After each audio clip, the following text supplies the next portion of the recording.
Welcome to Dallas MDL Season 31. We're ready to kick off the Global Challenge here at the Mavericks Gaming Training Facility in beautiful, sunny, and stupidly hot Dallas, Texas. I'm sweating to death. I'm indoors, and I'm sweating. It's not a good look. Not in our comfort zone, are we? I mean, look at this. You see this? This is mostly makeup. Usually it's just flat white. You look beautiful, though. Oh, thank you. Okay. I credit to the makeup artist. She got out like the special effects kit. She's got chunks of silicone. She's gluing on my face. No CGI here. This is all natural. No. They had to make me look like 10 years younger. It's actually pretty impressive. Now, we do have quite a day of Counter-Strike coming your way. We've got teams set up behind us and teams actually set up in front of us as well. But the match we're going to be starting with is actually the Europeans behind us. You can't quite see them on camera just yet, but I promise they're there. It's going to be the boys from Sprout against a very difficult opponent in Vitality. Ooh, what a game to kick things off with. Doesn't look good for Sprout right now, but looking back at the history of the online season, they actually took these guys down. So a bit of context, bit of spicy before we really get into it. 16-3 on the online season, these guys actually took them down there. So there's actually a chance of this being a very good game, also a chance for it to be a blowout. So I just want to kind of set the scene with that one. Let's keep in mind, too, that since that time, Vitality has gone That's up. the problem. That's I just wanted to kind of say, with a pinch of salt, take this result. Yeah. But at the same time, it has happened. It has been a thing.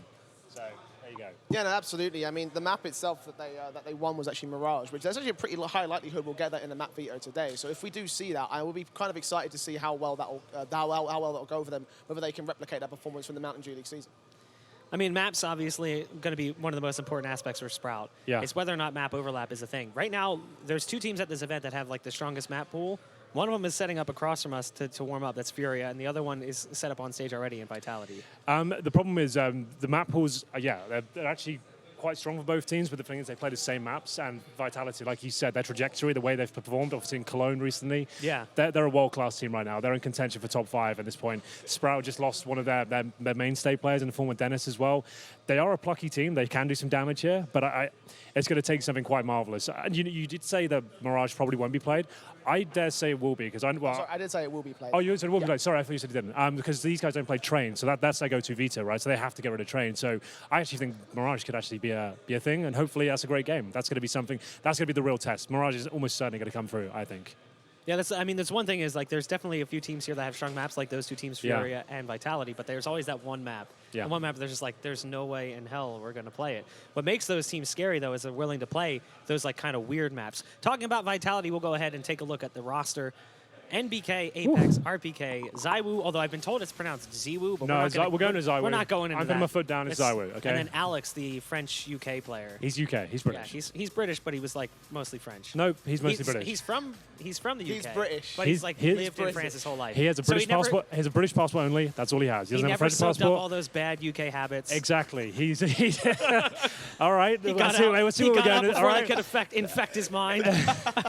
I see where we're going with this one. Anyway, Alex, he is a British boy. He has a British accent, a British passport, and indeed they've got Zywoo, who is in contention right now for the world's best player. He's up there right now in the talks of being as good as Simple, which is remarkable to even say that. So here's a side note for that. I worked at DreamHack Atlanta last year, and that was the first event they had really played at to really show what they were doing, and that was like Zywoo's big first LAN. And we interviewed MBK after one of their first matches, and we said, how good is this kid? And he's like, I think he could be the next Simple. And we're like, okay, that's a pretty bold statement back then. Now you have an article on HLTV like a couple weeks ago where Simple's like, Zywoo is the closest thing to me that exists right now. This is his rookie year as well, by the way. Yes. First year pro play. Like, Vitality was his first professional team. G2 were trying to get him at the start. Vitality picked him up. The team didn't look great overall for the first few months. It was actually like, this kid's really good, but the team's not really staying on that level. Now it's all coming together, and he's actually getting more out of him than ever. Like in Cologne, he was absolutely insane. He just picked up the MVP at Cologne without even winning the tournament, right? That's nuts. That's remarkable. But the key thing about that whole thing, though, is that even in Cologne, the talking point was always that Zywoo seems to be a lot like how Simple is with Na'Vi, in the sense that he is almost at a point where he's hard carrying it. And that's why I think that this team can kind of fall down. I mean, particularly looking at that map that Sprout won against Vitality, one of the reasons why they won it was because Zywoo just wasn't performing. So if he comes in today where he's not on form, then we are going to be probably seeing some issues for Vitality, while it is probably going to be a Vitality series, in my opinion. Like, there's still probably that upset chance available if Zywoo doesn't come to the table today.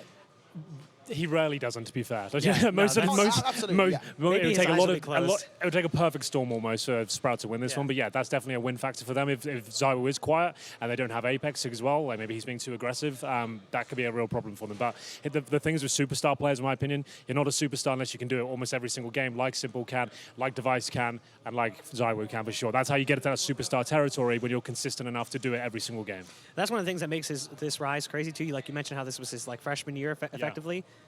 Look at Simple's rise. Simple played a few years where like he was good, but he wasn't as good as he is now. Like he played with like that old Flipside roster, and he kind of like bumped around in the CIS scene. Had that brief stint with Liquid, and while he was still good, I don't think he was as good as he is now.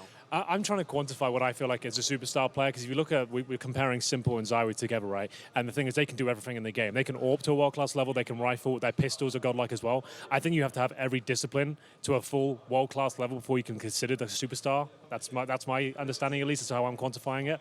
And I feel like for someone who's like the first professional team, how confident he looks, it's kind of scary, to be honest. And this is his first year. But a lot of people are also saying as well, the more experience he'll get, the less explosive he'll become. Like he currently has bad habits, believe it or not. He actually doesn't play correct CS. He just has a lot of skill to back it up, and he can get away with doing things that don't really make sense necessarily. And it's kind of worrying for me. Like the more he learns, the more he understands, he will potentially drop off in terms of impact he could possibly have on the server, because he's not going for the crazy plays that wouldn't be recommended normally, perhaps. But he's still going to be just. He's still going to be great. He'll actually be a better player as a result. Absolutely, but it won't be as exciting to watch in the server. Is my point, I guess. Now we've talked a lot about the guys over on Vitality. Let's take a look at the roster for Sprout too, because we shouldn't necessarily just brush these guys aside, even though this is going to be a difficult matchup. You've got Speedy, Favin, Searson, Mirbit, and Keto. Certainly not as many household names. Speedy definitely is one that jumps off the page in terms of people might know at home the most. But Searson is he came from the Pug scene. Sorry, no, he didn't. I'm thinking of Keto. Searson's the AWP of this squad, and he is actually really good. He's played around for a little while. He played with alternate attacks and stuff. Exactly, and he is actually kind of nuts. He could actually, on his day, he could actually do enough here, enough damage. The problem is I have a Sprout, right? This is a bit early to start throwing this around. They've just lost Dennis to Big, for example. This team, they could have all the success in the world. The bigger, no pun intended, organizations can pick them up, and it's just going to be a farm team, in my opinion. It feels like every time there's an opportunity to go to Big, one of these players will take it. That's what it looks like to me right now, and it seems like a bit of a shame, because they're a decent squad. They can definitely do some damage, but it feels like every chance they have to get a world-class player, they make someone really good that stands out, they're going to lose them to Big, I'd imagine, considering they're having so many troubles right now. I mean, the one good thing that benefits a team like them is that the German scene is under-established right now. Like, exactly, like you have one good semi-German team, because they're not even fully German at this point, and then that's it. Like everyone else, it's not like the Danish scene where you're like, okay, you have Astralis who's clearly at the top, but then you've also got Heroic and North. And then it's like, so it's more like a pyramid in Denmark where you have like this peak at the top that's Astralis, and then there's other teams that can pluck you from. So the only way that you really have to worry about someone getting pulled out is if Big decides to make changes. Whereas in the Danish scene or like in the Swedish scene, there's so many different teams that could just rip players away from you.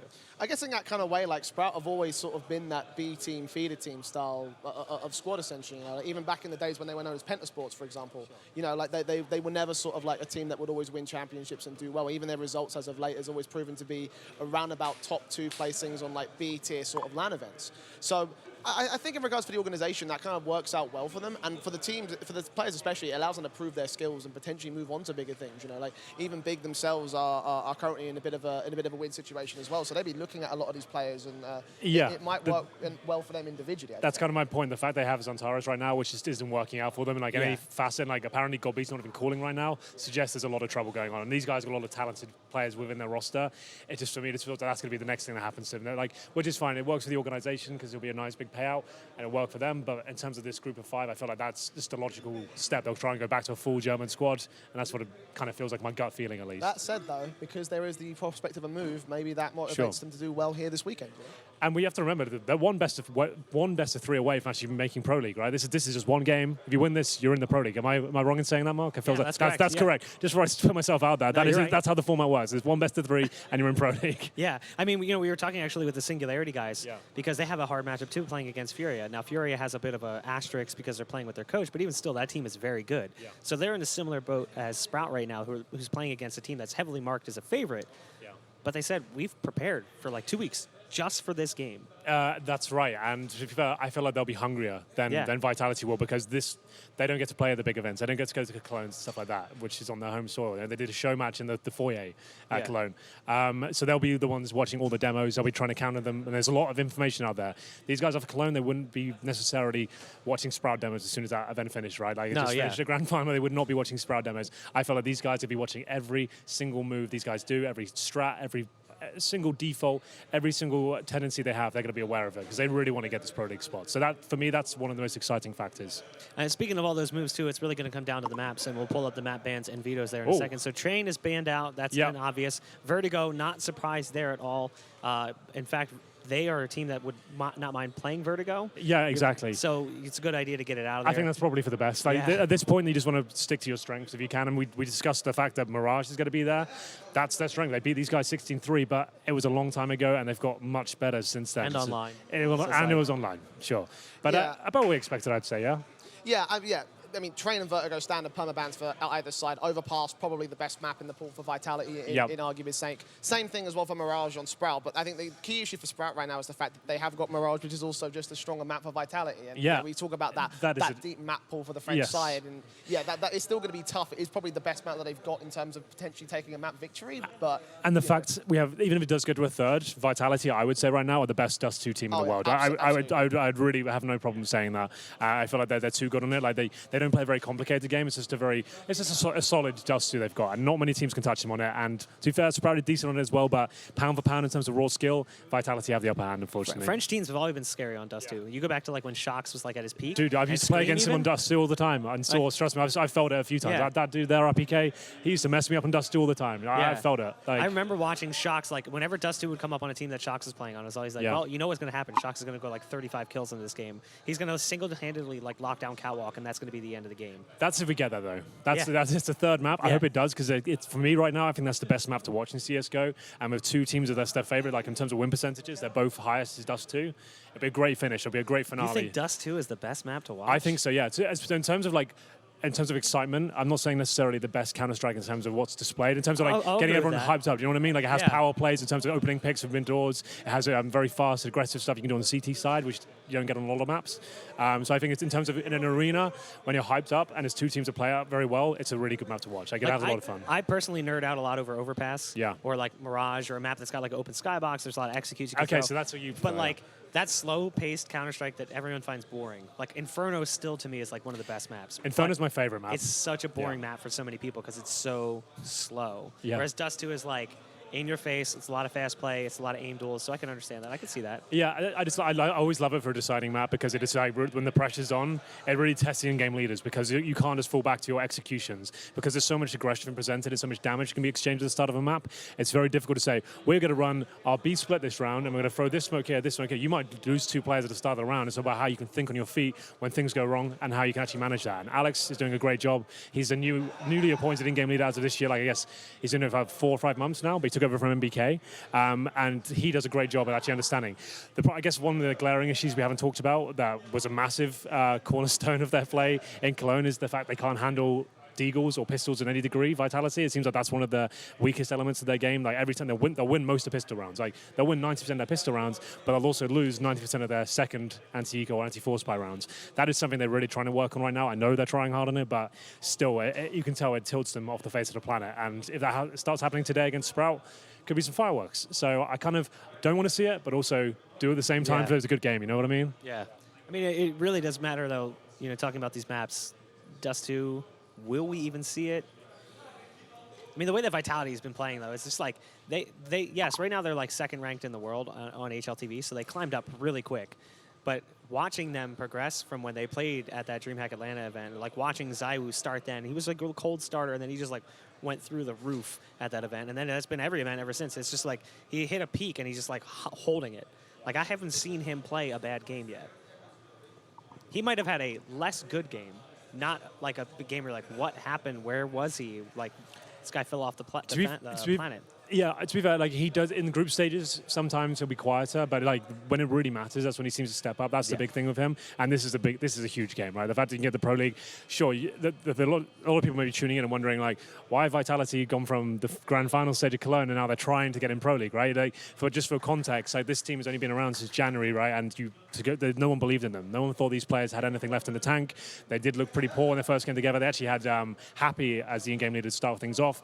He was removed, and Zyro was like kind of brought in at that point, and then it's kind of, this actually starts to make some sense. It actually looks like it could be something promising here. So I'm excited to see whether it will be a good game. It comes down to the hard work and theory that Sprout are going to bring to the table. I walked past them earlier. They've got a dossier of map layouts and information and strats and stuff like that. And there's so much intel up there about Vitality and their current play. They wouldn't have had a chance to change it. Probably nothing on Sprout in terms of the last few weeks. So that's something they have. And so especially in a tactical map like Overpass, they're just playing their usual game on the Vitality side. I think that's enough, but there's a conversation to be had that anti-strat could be coming through here. Yeah, and as you said, like these players seem like they're very hungry for this. They've come into this very, very prepared, which is probably the one thing that they have going for them right now. I was talking to Sprout's manager, and he said that the boys are very confident about their stance right now. I mean, realistic, but also pretty confident about their preparation and about their sort of approach to this matchup. So, maybe there is a hidden element of this actually being a relatively close affair. I'm still probably going to go with the idea that Vitality will be 2-0, but based on the conversations I've had, based off of the performances that we've seen from Sprout in the past, I can see this one being potentially a bit of a spark. We know this team drops off after they do well at a very big event. So ECS, for example, they did amazingly there, and then they dropped off the week after. They lifted the trophy at BTS. Then they'd come back from that and just completely plummet. Like they seem to have burnout. They can't handle the travel schedule, understandably so. You're going from massive tournaments and then traveling across the world as well. You're going to be drained. You'll be exhausted from the event itself. Jet lag coming into it as well. There's a lot working in Sprout's favor, not so much in terms of the server, but in terms of mitigating circumstances. I feel like they've got a few in their favor, in their wheelhouse, perhaps. Yeah, I mean, one of the biggest things for them, though, is that even though Overpass is not like a permanent ban for them, if they play against an opponent who bans Vertigo first, they ban Overpass. So it's like, Vertigo is the map they never want to play. Yeah. But if they already have it banned, they'll ban Overpass second. Yeah. So that's their secondary ban. It's a map they don't like. They have more play on it as a result, but it's not a map they favor. I think this seems more focusing on Mirage. They're just like, I think that they have enough to work with in terms of anti-strats and Overpass to give it a good game. They'll do whatever they can with it. At the back of their minds, they probably know this is going to be a Vitality one. We'll try and take down a Mirage. Dust 2, the reason a lot of top teams don't like to go towards it, because it does have a certain random element to it. Like, it can be one of those economic-based situations. You never get an AWP on the CT side to the 10th round because you keep force buying, you don't manage the economy well enough, and it could all fall apart. So if it gets to Dust 2, we really have got a chance for Sprout being there, but it's going to take a lot of different variables to come in, and against Vitality in general, I think. First match will be indicative to see what Vitality will see. If it's a blowout, it's like a 16-5, I don't think there'll be a problem. But if there's issues and they're getting right down to the wire and it goes overtime because they lost to pistols or something, then they'll be in the back of their head and they know they've already lost to Mirage against these guys. So who knows? Yeah, trying to build a storyline here, Mark. Doing what I can. Yeah. No, I have to agree. If this first map is a bit rocky, then Mirage will be definitely the one to watch. That much is for certain. So keep your eyes on that one, and we'll see whether Sprout can do well. The question is whether or not it's going to be close, because, like you mentioned, that there's that fall off coming off of an event. They're tired. Yep. I mean, they were noticeably jet lagged looking at them this morning. It's hard. You just went across. If they feel half as bad as I do zones right now, then they're in trouble. Yeah, it could be an issue. You guys are both flying in. I lost an hour. You guys lost several hours. Yeah. It's different. It's very difficult. I made that flight one time after the MDL we did in Leicester. I then flew straight to Pro League to do some background work, not on broadcast, but that hit me like a ton of bricks. Yeah, I was part of that best of 5 as well. They played in Cologne. I know how much energy that takes out of you. I was dead for a good 3 days after that. I'm still feeling it now. So with that thrown in with the kind of jet lag as well, there's definitely a chance they could be a little bit ropey today. And I just don't think they, as a team, they definitely want to win this. They'll be kind of banking on the fact that we're in great form right now. I don't think they would watch a bunch of Sprout stuff. They'd rather focus on their own game. They'd rather just kind of do it their way instead of trying to counter what Sprout are doing. That's what I think. And then there's the confidence factor too. Yeah. Like when we watch them on stage, Sprout left the stage probably to go talk, just to have a pregame powwow, and they're playing like patty cake on stage. So it's there's like this sort of like, we got this, like it's easy going. And we've seen teams in the past underestimate their opponent and totally get like caught off guard. More recently, DreamHack opened Sweden. There's like Crazy, which is the old Valiant's roster. Yeah. They got knocked out in groups because they weren't like really paying that much attention to what was going on around them. Yeah, blink and you miss it sometimes. Especially in this sort of game, it is the first and only game of the day for these guys. There's no lower bracket or anything. Like this is it. You go through. I feel like the relegation goes like months after this, right? It's in September, I believe, or August or something like that. So if you lose this game, you're not going straight to Pro League. You have to play in the relegation spot, which is happening in the player break, which I know for Vitality wouldn't be ideal. So it'd be pretty crushing for them if they gave that one up. So I really, they're the team that deserves to be there. Like, speaking objectively right now, that's a team you want to be there. Like, it'd be sure, like, I'd be happy for Sprout if they made it, but I want to see Vitality in the Pro League. That's a team I want to see competing against the world's best. Like, they're the ones that have the most chance of doing damage next season. From a competitive standpoint, Vitality makes sense to be in Pro League. Like, it does make sense. But at the same point in time, if Sprout gets into Pro League and they manage to win this best of 3, then maybe they're the team pulling players away. Sure. Maybe they're the team that starts becoming like, hey, we want some of that better, younger talent. Or they could even pluck some players away from, like, even Big, because Big is kind of gone down a little bit. Plummeting. Yeah. It's that Xantares move was... I was so excited about it, and then I wasn't. I felt like it didn't really make much sense. Sure, like he brings a lot of firepower, but I feel like he has to be comfortable. He has to be the star of the show. And when he's kind of compromised on speaking his own mother tongue, I feel like that's when he doesn't feel comfortable. He's not the star then. He's kind of just making ends meet, essentially. He's just trying to make sure he's doing his job and focusing so much on having to talk that he kind of removes some of his danger factor almost. Like, it's a bit much. We've had Space Soldiers at numerous Mountain Dew League events. He has never once done an interview because he doesn't feel comfortable speaking in English. Only one player on the team felt comfortable, and it was Major. He was the only one that ever wanted to speak English. Everyone else struggled with it. And that's generally my encountering with Turkish players is that their English is not always the greatest. And then you're thrown into an environment where they're not native English speakers either. Yeah. It's a secondary language for them, so there's a strong accent. They were speculating whether he should learn German instead of English. And I was like, no, that's the worst idea in the world. Like he already has, like, he speaks some English. Let's work on that. Let's try and build that up. Let's not give him a new language to work with. That's got to be the worst idea. Like, if he's in a 2-year contract, by the time he even speaks a little bit of German, that's going to be the end of the contract. You probably want to leave anyway. Let's maybe just focus on the English. But we are definitely digressing at this point into more big territory than we are Sprout. I mean, yeah, Sprout is getting set up and getting ready to go. You can see those delicious Game Fuel cans on stage. Oh, they are delicious. They are.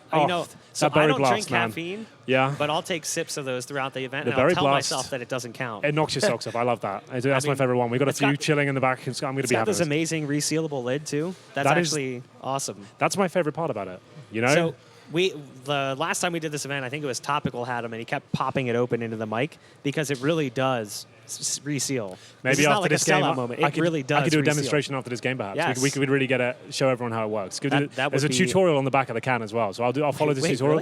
Really? They have a tutorial on there, like a kind of game style tutorial. Pull tab up. Do not open if seal is broken. It's Good perfect. Call. They thought of everything. Back. 2 steps. Yeah, well, I'm going to go through it. I'm going to make sure we do a zoom in. We'll do a whole thing. It's going to be great. We'll do I do a blind taste test as well. We'll do everything. Ooh. Yeah, imagine that. I forget the flavors. There's the tropical one. Well, we can read them out right now. Yeah, there's tropical. This is original dew. I remember that. Okay, you got the Charged Tropical Strike. I have not tried that one. The Berry Blast, I've tried that blue one. I love that. Berry Blast is good. And I've tried Tropical Strike. It's pretty good. Yeah, this is Cherry Blast as well. Cherry Blast. Cherry Blast. They're all charged. And then this is original Mountain Dew flavor. Everything you can need, really. Perfect. Really, really wonderful stuff. But they also have this fantastic texture on the can, so you don't drop it. That's amazing. They've thought of everything. Yeah. Thank you so much. Taste, design, engineering. It's all involved here in the can.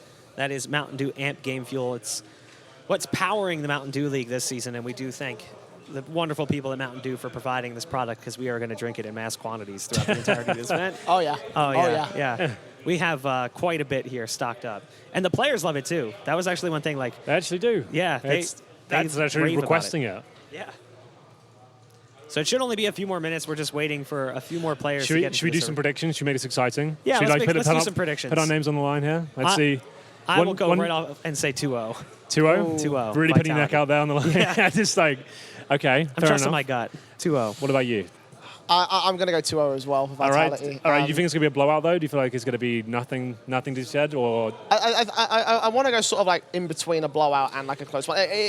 For me, it all comes down to that first map. If it looks ropey, then it will be a bit of a close affair. But like all the statistics, all my own personal analysis just seems to point to the idea that Vitality would be the victors overall. Do I want to do this? Do I want to put myself out there? I want to make it interesting. You know, I want to believe in the idea that Sprout have done so much hard work and they're so hungry for this. They're going to take a map at least.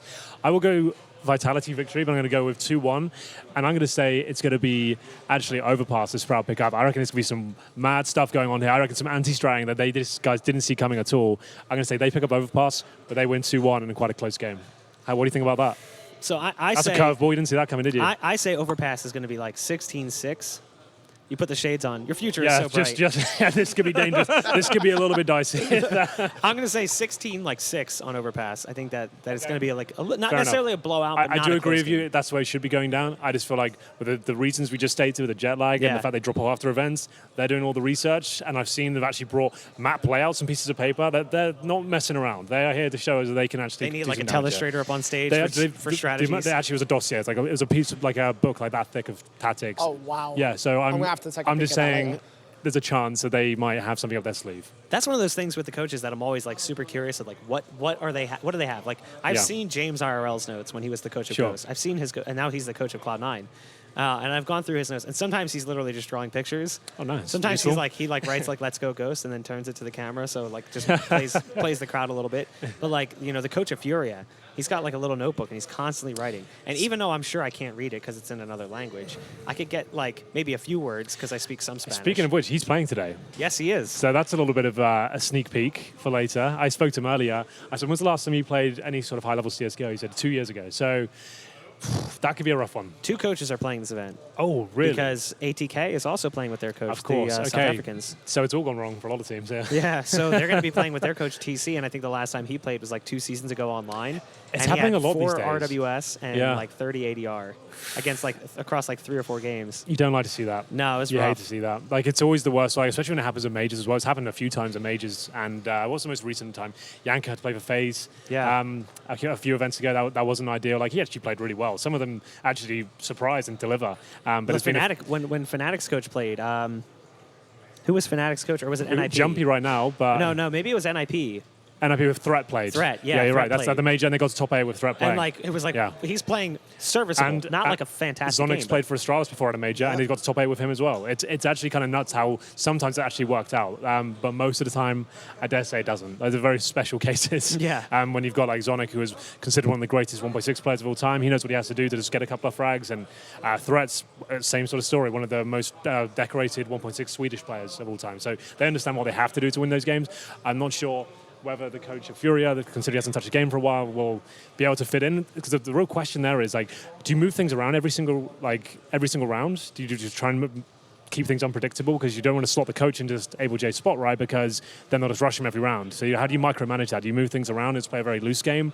Or do you play your standard game and try and hope he holds his own? Like, what are you really hoping to happen there? That's a real confusing situation. I'm not sure I feel what like you do. you can't reinvent the wheel. No. Like, to a certain extent, you do have to swap some responsibility. Because if this guy comes in, he's like, he should know the nades. So like he probably designed them, so yeah, he'll know he them. should know the nades. So at the very least, he can fall back into that role, and whoever did that can take. But it's like, spot. let's say like someone has a very aggressive ramp nuke CT playstyle, right? Like they're very good at getting first picks. That's one of the most difficult positions in the whole of CSGO to play. You don't want your coach playing that one, so you might want to swap someone else in there to do that. And that's like, do you try and focus on your strengths and just say, well, let's keep everything else the same, we'll plug holes where they are?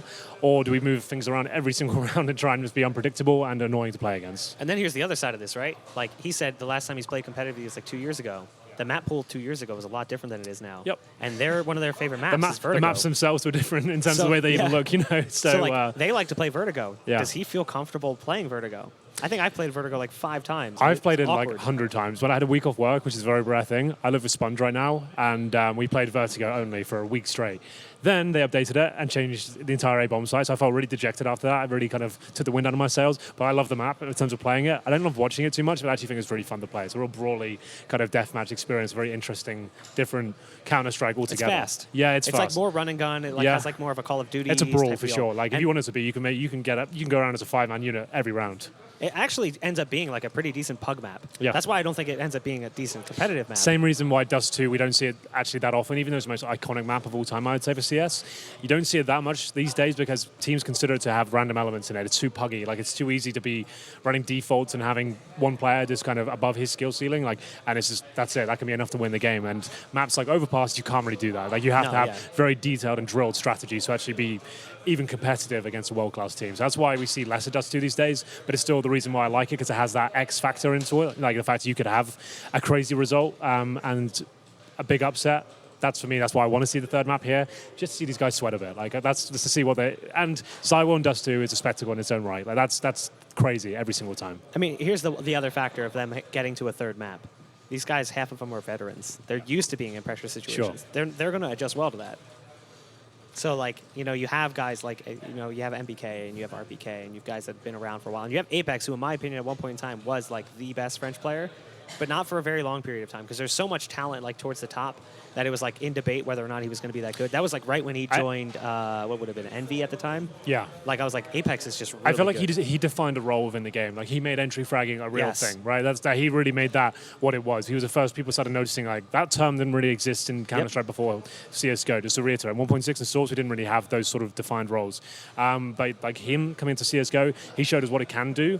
The problem with it now is, like, he doesn't necessarily have the same skill he once did, I would say, in terms of keeping up with some of the younger players that are in the game today. And sometimes it's actually a detriment to the team. It can be too aggressive. It can be too much. He can go into situations that cost him rounds. And that's one of the most concerning parts of their game right now. You have one player that's too aggressive against pistols, it gives away a rifle, and that, to me, is the stem of the problem overall. That's where they're really struggling right now. But I definitely agree. Apex and MBK, RPK, these are some of the biggest names of French Counter-Strike history. They should have experience here to close this one out. Shouldn't be any other factors coming into it. But there always is. This is CSGO. Really difficult to predict these days. Anything can happen, you know. It's really all we can do is say, this is what should happen. It probably won't happen, but this is what, on paper, should be going down. Well, I'm told the players are done baking their lasagnas on stage and quiches and whatever else they were doing. We've got our casters standing by, ready to jump into the action. Take it away, Mike and Mitch. Hello, everybody, and welcome to the ESEA Mountain Dew League Finals. I am Darth Mike. And this is Magic Helmet. We're going to be bringing you the action for the EU Finals. It's going to be Vitality taking on Sprout. And I actually don't know what Sweet Nothings Mark and the others on the couch were whispering in your ears, because we didn't have them in our own ears. But I'm going to assume they set the stage very beautifully for what really should be an exciting matchup. Yeah, you know, this is going to be a lot of fun to watch. I mean, there's a Pro League spot on the line. I mean, you got Vitality, number 2 team in the world that we're going to be casting on LAN, which is pretty cool. And then I imagine we're going to get the best out of Sprout. They want that Pro League spot. So I think this is going to be a really good matchup. I mean, it's going to be a tough one for Sprout just because they're going up against a team like Vitality, but I think it's going to be competitive. You're really going to need to see some heroic performances out from Sprout. They know they're the underdogs into that. They're fully aware coming in. I'm sure they've been doing crazy amounts of prep, and Vitality is maybe a little less prepared for this specific matchup, I would say, just because they've had their eyes on other things. But I'm really excited to see how they stack up in the server. Obviously, we were just watching, Vitality on the stage in Cologne, competing in a grand final there. So this is maybe a little bit lower stakes for them, but at the same time, it's an important checkmark. Is taking this map, avoiding playing in that relegation tournament, taking the direct spot into Pro League would be huge for either roster. And meanwhile, if you're Sprout, I mean, there's sort of this void in German Counter-Strike where, you know, they've been falling off a little bit recently. It's like, if you beat the number 2 team in the world and you take that Pro League spot, that's a heck of a way to announce yourself and just say, you know, we're here to play, we're coming into Pro League. So that's a really tantalizing prospect for Sprout. That's a big potential prize. Yeah, I mean, there's a lot on the line for them. And, I mean, as you mentioned, they probably have had a good amount of time to watch Vitality, you know, whether they're at Cologne or the tournaments before that, check out all their demos. And, I mean, they have that in their advantage. So I'm sure they put in that time to, you know, look at all the tendencies that they have, the strats that they use. And, yeah, I mean, I think they're going to come out swinging immediately. So this should be a really good matchup. First map is going to be Overpass, second one Mirage, I believe, and then Dust 2 as the third one. So should be an exciting one, Mike. It's a really solid veto pool for Vitality. It's going to be so tough for Sprout. And, of course, here on Overpass, it's just going to be exciting to see some of these players in action. Zywo, in particular, is, of course, the hot name on everybody's lips right now. The young god of CS coming up in a big way. I think Simple recently said he thinks he's the player closest to his level. Some have been saying he's better than Simple at this point, so that's a point of contention. imagine. That's a pretty good cosign right there. That's a very good cosign right there. And Overpass is, of course, a map where that op can just have such ridiculous impact. Absolutely. So I'm very excited to see that. It's going to be Vitality's map pick. So Sprout is going to be starting on the CT side, so they've got a little bit of an edge there. Maybe they can keep Vitality uncomfortable early on, but this is going to be an absolute slog fest for them to get back through. It's been a long season. Somewhat ironically, Sprout actually, I'm sure they've talked about this on the desk, but Sprout beat Vitality in the regular season, and they were the higher seed coming into this. Oh, really? I didn't know that. They are Interesting. indeed. Okay. So if you were just considering Mountain Dew League, Vitality's the underdog. Problem is, which is a weird concept to think about, just considering they're number 2 in the world. Yeah, that's an interesting note. Problem is that's not the way the world works. Yes. There were some other tournaments in the meantime. Things have changed, Couple folks. of them. Yeah, absolutely. Things have changed. But this is an exciting potential start. They should come out the gates really just swinging for the fences. Vitality wants to set the pace right away. Yeah, show they mean business. I mean, you talked about Zywoo. This is the first time I'm going to be casting him ever. I'm online or in person. So this is, I mean, it's a cool opportunity for me. I mean, the last time we were here is because of the caster challenge. I mean, Jay was just on the desk. Hopefully had a good time so far. But it's a great opportunity for the caster challenges players to come and get an opportunity to come here, get in this green screen room, do the analysis test. I mean, you just do it gave away with the Henry secret. G, you know. So no, we just have giant video panels behind us. There's no green screen. Yes. It's movie magic. Right, yeah. Exactly. But yeah, I know it's been a great opportunity. Hopefully Jay's enjoying it so far. He's going to be able to get on the cast later on as well. So yeah, really love what Esea and the Mountain Dew League are doing with it. Absolutely. And to be back here, 6 months later, it's great to be back here and great to be casting. So we are going to go ahead and go into game. We got the pistol round starting up. It will be Sprout starting on the CT side. Vitality taking it to them from the side of the Terroristas. And this is going to be a good one. Prediction. We need to keep score of this. This is Vitality's map pick. This is a very strong map for them. They're super comfortable with it. It's a little bit less comfortable for Sprout. I'm going to say it's like a 16-8. Okay. You know what? I was going to go right in that area. So I'm going Vitality 16. I mean, I can't do the same one as you. I mean, yeah, you can't. That would be lame. Yeah, 16. I'm taking that away from you, Mitch. I'm going to go 16-11. 16-11. Yeah, okay. More faith. I like it. Mirage is really going to be the opportunity for Sprout to get into this. So we are in game now. Pistol round is underway, and we're getting the action right off the bat. A couple quick frags for Vitality, but Keto has at least drawn blood. The problem is now space has been taken, and there's a little bit of a crunch in. You see there's a player all the way back towards Party waiting for this connector play, and 2 players into connector just leaves 1 player with all of the pressure on him over towards the A-bomb site. Back into bank, and this slows down for Vitality. They are just taking this patiently. Now starting to move up towards site. Just poking and prodding, hoping to pop ahead before they make their move. But as of yet, no action.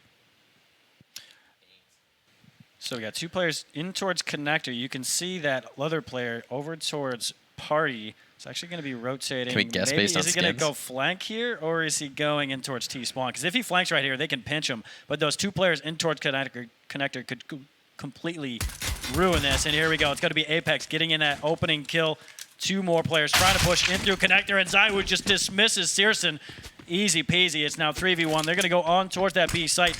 Let's see if this guy can stop this bomb plan at a minimum. He has a good opportunity with the USP, but RPK gets the kill, and the first round will go towards Vitality.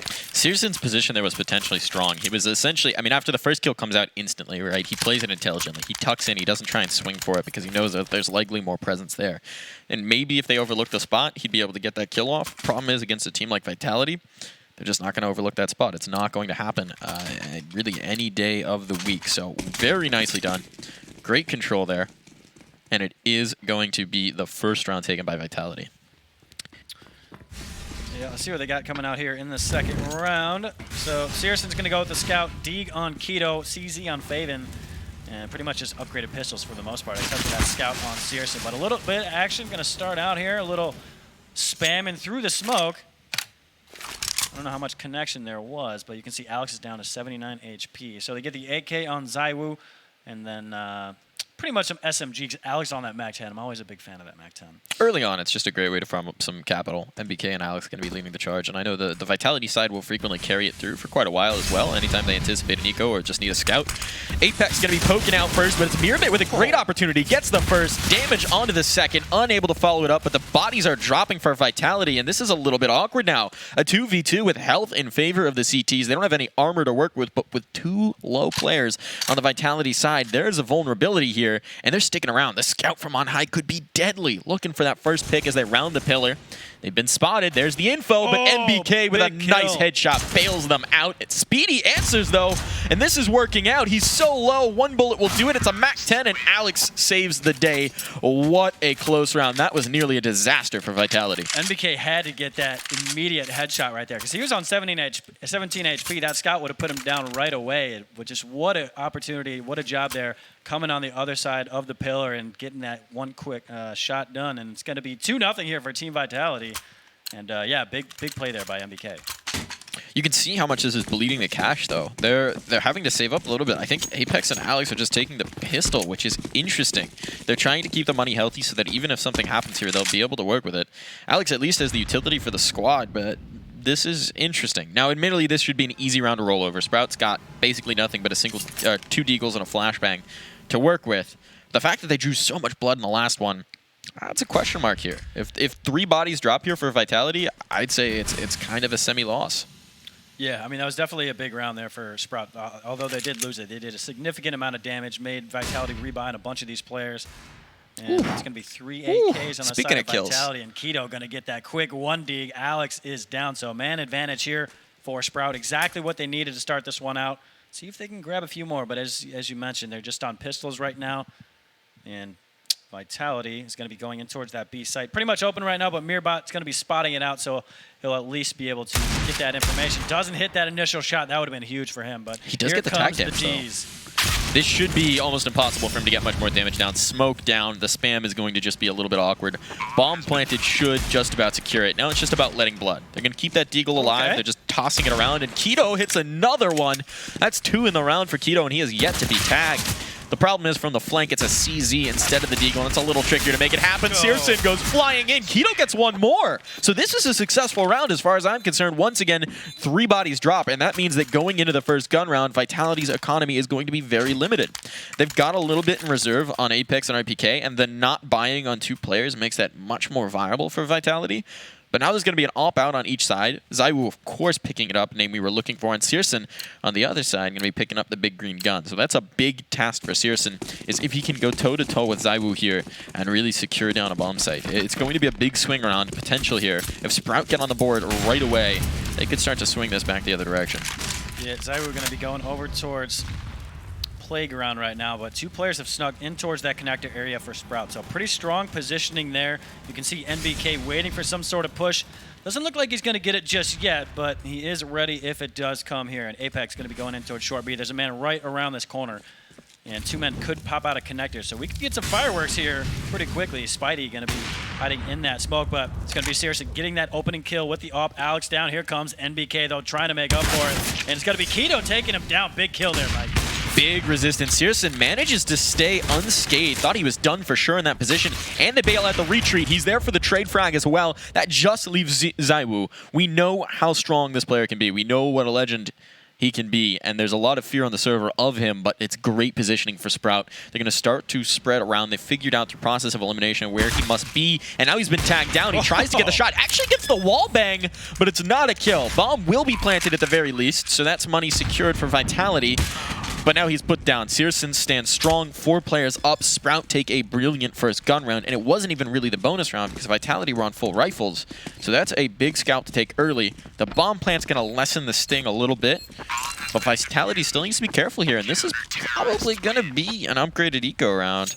Yeah, that was the fact that he got the bomb down. That was big. I mean, it was Zaiwu in a 4v1 situation. Just unfortunately, a little bit of bad positioning there from Sprout. They're all coming from the other direction. But nonetheless, the bomb does get planted. Let's see what Vitality does with it here. Looks like we're going to get 2 AKs. What are we going to get on the other guys? Got upgraded pistol. So yeah, a bit of a mixed bag in the situation. Apex is going to be left with 1,700. Everybody else is below 400. So, yeah, I mean, we've seen the amount of damage Sprout has done to the Vitality players, and we're starting to see it right now early in this matchup. This is sort of the classic French CS, right? Forced by make it happen. Speedy is flashed to oblivion repeatedly, and now they've taken control in towards connector, but it's a trade quickly, and Searson's out towards long, still doing damage. He's dropped the bomb as well. That could be critical and allows Keto the space to get in towards Playground and Apex. I don't think he realizes he's making noise with the pistol. He's dropping it. Keto's going to have the backstab. That's an easy kill. Ooh, nearly fumbled. Has it, recovers, and once again, now he can just sit on the bomb, set up Searson for the crossfire, and this is just a 1-2 punch that Vitality can't recover from. It's only Alex who's worked his way onto the site, but the site doesn't matter if you don't have the C4 to plant. Yeah, that was a perfect setup. That there with that M4 gets the initial kill, then the Vitality player tries to come in and do something about it, but Searson's watching the cross with the op, and Searson gonna have a big round there. So 2-round response from Sprout. They're 1 away from being tied up. So Vitality pretty much did what they should have done. They get the pistol round, they get up to that 3rd round, but Sprout doing a bunch of damage to those Vitality players have now set Vitality back to, I assume, just maybe upgraded pistols in the situation. So we should be tied up here early in this one, Mike. Searson, once he gets the op out, massive impact early on. So this is really good for Sprout. This is good to see. That op needs to have big impact for that CT side to hold strong. It's just going to be pistols rolling through. They are rolling with a full charge. The smoke's going to slow them down just a minute. It's going to be Favin, who's got the big impact, needs to deal with them coming around. Oh, here we go. They're going to try to push through the smoke to look like. I imagine there's going to be a flash going over. There it goes. Mirabin going to be the first man to take a little bit of contact with Speedy. We'll get the initial kill. Make it a triple for him. They're just falling down quickly. He's on the quad kill. Apex able to grab one, and Speedy going to be able to get the ace, I believe. Yeah, that's 5 for him. Easy peasy. Obviously an eco, but nonetheless, that builds the confidence. That's nice, too. You prevent them from getting a bomb plant. They had the ace in the hole, which was Favin tucked in towards a sandbag, so it shouldn't have been a bomb plant regardless. But Speedy says, you know what? You can take a back seat. I got this one. Yeah, don't worry about it. I got you covered. Just do the heavy lifting. Yeah, so we're tied up. 3-3 here, Mike. You can see Keto having a heck of a map. And he's at 9-1. Once again, you're seeing a little bit of limitations here for the Vitality side. They don't have all the utility. They don't have that op on ZywOo, so they're not really going to have the potential to go toe-to-toe with Searson, because as we've seen, Searson is really hitting his shots, and you're going to need that firepower to get him, but they're going to come around the corner right on him. They're trying it. He's testing them. Oh, misses the shot. Searson, that's unfortunate, but Keto's bailed him out. There's 3 for Keto. Keto recovers the AWP as well, shuts down that connector push, and takes full control of this round once again for Sprout. Yeah, and that's a dangerous combo right there. Having the Opper take that initial action and then have the second player come in with that rifle. The Opper didn't hit his shot. He went down, so that's basically 3 players coming at the single player left over with the rifle, but the rifle gets the job done. And right now it's going to be a 2-man advantage here for Sprout. So you can see Vitality trying to sneak in towards that B site, but there's a man on towards default bomb box. He's going to take a little bit of damage, fall back, but there is a player over towards sandbag. It looked like they're cognizant that he at least could be there. They seem to be posting up there knowing that there's a player there, but they're going to at least get that smoke off. Faven going to take down RPK. That's going to leave Apex all alone, and Faven going to take the last 2, and that is the lead here for Sprout. Really nicely done. Sprout have come here to play. They are ready. They likely knew and predicted that this would be the map pick, so they've definitely been working on it and prepping for it, and this just comes out tough for Vitality. So Vitality was super loose this morning. I would say that Sprout was a little bit more like focused and dialed in. Vitality rocked up on bird scooters. It was pretty awesome to see. You saw Apex is having a lot of fun in the warm-up. Obviously, it's important to stay loose, but I think they've just had a reminder that it's like, okay, you know what? These guys are pretty serious. We got to take them seriously. We got to prep for this. I think the only thing that was missing from them riding up on those scooters was the Rough Riders anthem. There you go. That's pretty much how they rode up. It was, yeah, they're definitely loose. I mean, you could see it on the camera while we were doing the pregame. So, yeah, Vitality's pretty loose. But, look, I mean, right now, Sprout's up 1. They've sent Vitality back to pistols in this situation. So, Sprout in good shape right now here on Vitality's map. And the money's building. You got multiple players above 8K. This is really nice to see. Now it's going to be a B take once again, but they're being eliminated early. Favin has the first shot, the second, and the third. Gets himself a nice little trio of kills, and it's just about shut down. MBK just trying to rain some destruction through the smoke, but he's just hoping to get lucky here, and unfortunately for him, it doesn't seem like his number's hitting. So he's going to go ahead and fade away. Just has the 1 kill. Might try and let some more blood, but the chances for even a bomb plant here are minimal at best. Yeah, he's waiting for somebody here on jump up, and if you're the Sprout player and that's how you die, you got to be a little salty about that. But it doesn't look like you're going to be checking that just yet. They are in the area, but NBK, I think he'd be satisfied. He could just sit here the rest of this round and then maybe try and get a play for a rifle towards the end. But right now, he's dedicated to the spot right now. He set a trap. He's waiting for it to spring. Ever the patient hunter is NBK. But this time it seems like he may fall into their trap. There's the spot. Opportunity. Had the shot. Keto's a little quicker. Yeah, Keto's having a heck of a map. Look at his scoreline right now. 14-4. I mean, somewhat quietly, too. I mean, he's had a couple rounds where his name basically lit up on the scoreboard, but 14-4. I mean, yeah, he's doing good. That A-side defense has been fantastic. 167 ADR. Okay. That's disgusting. He wants that Pro League spot. That's ridiculous. He's hungry for it. He can smell it. That's good to see, though. I mean, there was the crossfire, obviously, that he's been setting up with Searson and the connector plays as well. So really nicely done from Keto early on. But the whole team is firing on all cylinders. So now another chance for Vitality. They've got the guns. They've got the op this time as well. Oh, that player's got to get out now. Backing up towards the bathrooms. It's a more passive hold than we've seen so far for Sprout. The long aggression has really been, I would say, a bit of a hallmark for them. We saw the player work all the way around towards Playground. Obviously, previously, this time, they take a bit more of a passive setup. And the early utility is an indicator that there's players here and ready to play. Vitality taking big old chunks of map control. Yeah, Sprout, for the most part, up until this point, they had players dedicated to that connector area. But finally, when Team Vitality ran into them, the next round they're going to switch it up, have two players over towards long and towards bathrooms. So they're not going to be too easily readable in that situation. So once they gave up that connector play, they switch it up, go towards long. But it's got to be Mirbit getting the opening kill. Searson able to add one with the op. He's looking really good with that. But Apex is able to get in towards this B site. He has a player trailing as well. Do they know there's two players in towards short? They have a smoke here on RPK, so they can smoke that off as well as a molly. So the bomb has been planted. RPK able to grab one. Mirbit does respond and trades that out, but it's now 4v2. Apex and ZywOo left. I think they were fine to give them that bomb plant. That was really nicely done. They shut down the potential for a rotation, and now Sprout are on the retake. The problem is ZywOo and Apex are certainly a fearsome duo in on the site. Once the smokes fade, then they'll start to drop the utility. They figured out ZywOo's position. He's given it away with that op shot, but Apex gets the first. That's a big one to buy a little bit of space. Problem is he's traded. ZywOo, though, hits one, needs two more, and they are fast encroaching on his position. He's going to go ahead and swing around the pole, misses a shot, uncharacteristic, and that allowed Keto back into it because Keto certainly won't miss the opportunity just in time as well. The defuse will come through, and it's a 6th round now for Sprout. That is 6 in a row for the Sprout side. Yeah, and if ZywOo had gotten that kill on that second to last player, that probably would have been the round just based on the time left on that bomb. I don't know if the other player could have gotten there in time. So well done by Sprout. They have twice as many rounds as Vitality right now. This was a scoreline that I was not expecting coming into this. No, so 16-4 Sprout on really doing Keto it too. Yeah, he's having a heck of a matchup.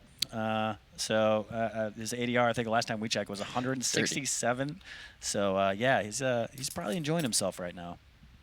I imagine there's a timeout on the side of Vitality, but it should be canceled here in a second. We're going to get back into it. You can see the coach getting into it. It's, they came in maybe feeling a little bit cocky. Obviously, they just coming from Cologne, right? Grand final stage in Cologne, #2 team in the world. And now they've had the reminder that it's like, okay, you know what? We've got to take this very seriously. Sprout are deadly. They're here to frag, and so it's time for that timeout to come through. Coach to have some words. Everybody to just calm down and get back into this. And now they got a gun round to try and make it happen. It will be full AKs as well. The op has really been dominant, I would say, on the CT side, which is what you expect. But still, with a name like ZywOo in the server, you never know what you're going to get. Early tags, but none actually connecting. They revealed the op presence, and they're going to fade right back to site. Even more passive than last round. They don't even want to get bottled up in towards the bathrooms. Instead, they'll start to retake some control towards the long. Yeah, I thought ZywOo was going to continue to push and might catch that CT player off guard, but they actually end up staying back a little bit here. Keto, he wants some more action. You can see Searson going to take that initial action. That's when Keto can swing out after Searson takes that shot. So you can see those two players pushing up. It's because ZywOo, I believe, an RPK over in this area. But the bomb's going to be dropped at the back of long, so clearly haven't made up their mind just yet. NBK had a quick opportunity, obviously a small window, but he does make his presence known in towards connector. Here comes that nade. Doesn't really do much, but Keto seems to have the idea to fall back here. I imagine his Opper fell back as well. You want to make sure you guys are working in tandem there. I think he might have been trying to bait the peek around to get into the op angle. It's not going to quite work out. Vitality don't take the bait, and they're coming out really nicely. You can see there's 3 players now down about 50 or lower.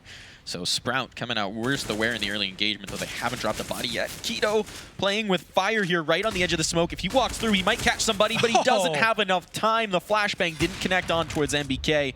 Or actually, I think it did, but his vision cleared just in time. Searson has 1. And that's actually going to funnel them back towards B, which is exactly what he was hoping would happen.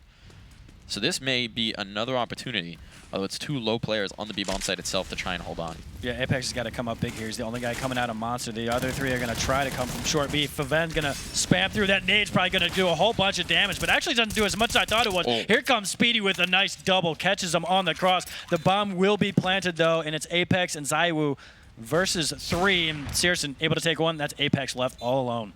Apex in the clutch, around the smoke. He's found the first. Okay. That's isolated 1, but that's allowed them to get space, and Mirabit shuts him down. It's going to be a 7th round for Sprout, and this is a stunner. 7 in a row for the German side. They are making this happen. The ops recovered as well. Their economy is near flawless at this point. And that's a shutdown round for Vitality. It looked so good for them, but they just couldn't turn the early damage into actual kills.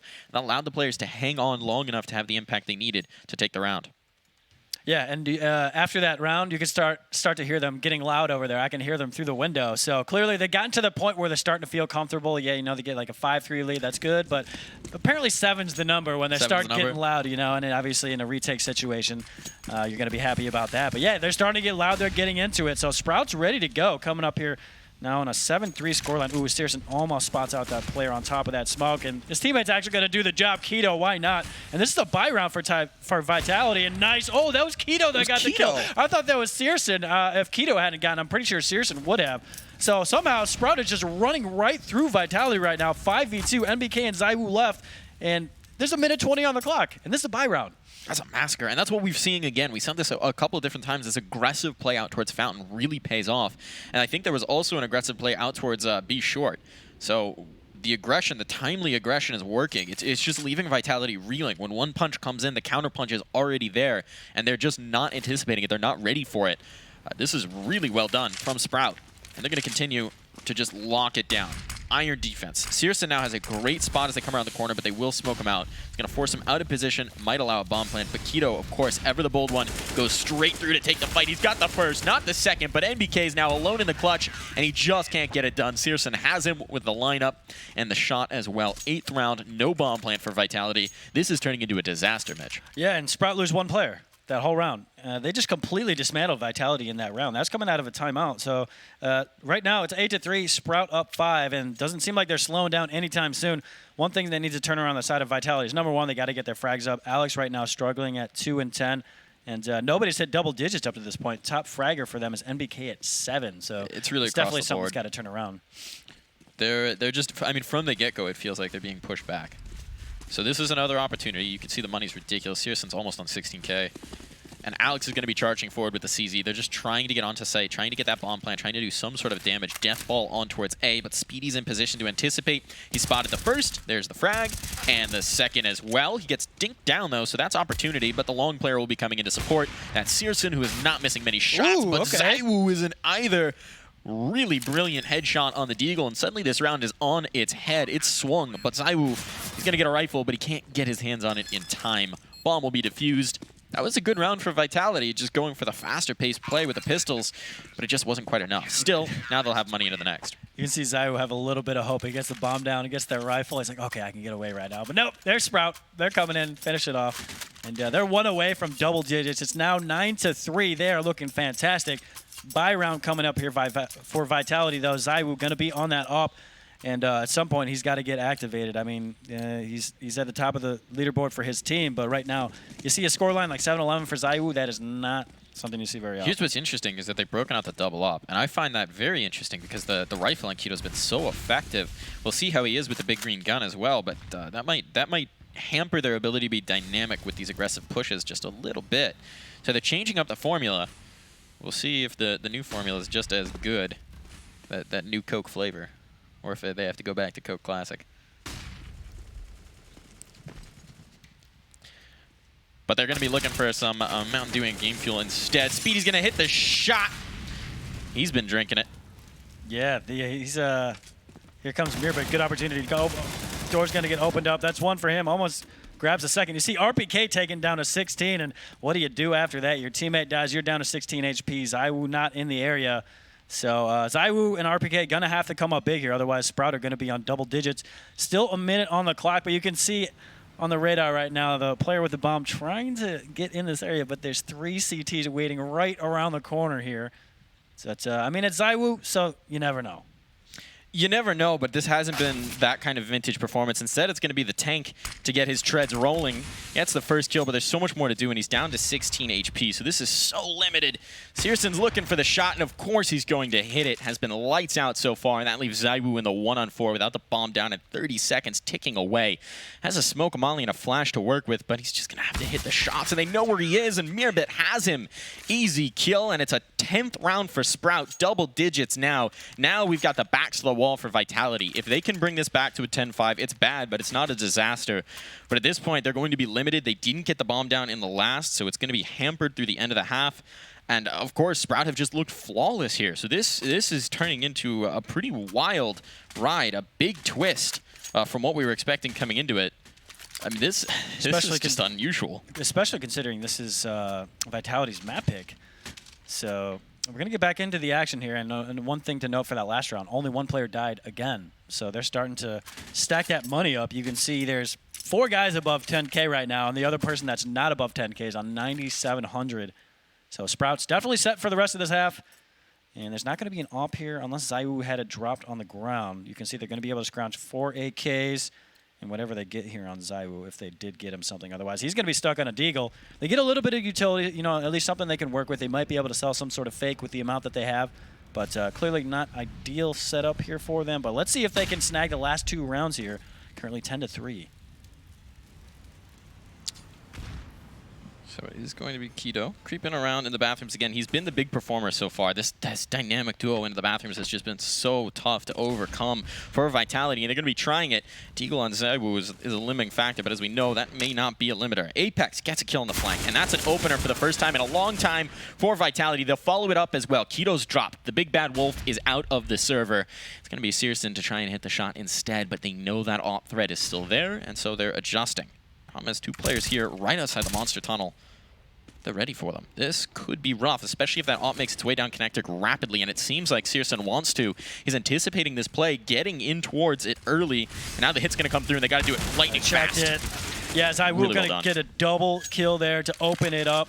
You can see Speedy was trying to bait with those shots initially, but they do eventually check that spot right as they enter in towards Monster. But it's going to be Searson versus 3. I think he's been spotted out. Doesn't hit the shot. Had a good opportunity. Can he get the second shot off in time? And the answer is no. There's another round there for Vitality. Finally, it's been a while, Mike. And it's going to be 10-4. Maybe a little bit of sign of life, but they still, you know, they'd love to have this last round here before they switch over towards that CT side. Here's the question that we see, right? That was like the gasping breath of air for a drowning man. They pull themselves onto the life raft just a little bit. Now the question is, do they have enough strength to get the rest of the body up there? Because if this is a 10-5, it's possible. It's a great recovery from them. Problem is, of course, there's going to be all the toys in the toy chest for Sprout. They're going to be coming right back into this, trying to swing back, trying to knock Vitality back down. It's going to be Alex going aggressive. The fast plays may be the answer here as they've taken control towards B short. They're not quite pushing out yet, and there are 3 players in the site. So much info right now. So much info. Yeah, 2 of them are already pushed up towards Picnic right now. I think all they have to clear out is over towards short just a little bit, and they'll have all the information they need. You can see they already have 3 players dedicated towards that B site for Sprout. And right now, Vitality's getting put into a trap. Keto's already coming behind him, but it seems like the team might have an idea this is happening. You see ZywOo is watching behind, but it doesn't seem like he's watching the angle. Yeah, okay, so he's going to check it and he gets the kill. How does that happen? Unless he had the info, the player was there. That was huge there for ZywOo, but there we go. Searson does respond. He's going for a double. He's going to get it. Has an opportunity for a third, but NBK comes up big with that shot, and we're evened up 3v3. That was a vital kill, if ever I've seen it. Now Apex is working his way out towards the B bomb site. Might get this backstab potential on the player playing up towards short. He's going to have it as well. There's the shot. That's the bomb site ripped wide open. Favin can get back into position, but this is tough now. Tucked in towards Graffiti. He's got to get through. And they'll drop some mollies on site to make it a little bit easier, but the smoke down should secure it. Now Favin has overlooked the spot. He gets backstabbed. Apex has it, and NBK shuts the door. So a great final round there. Vitality build 2 right on the end.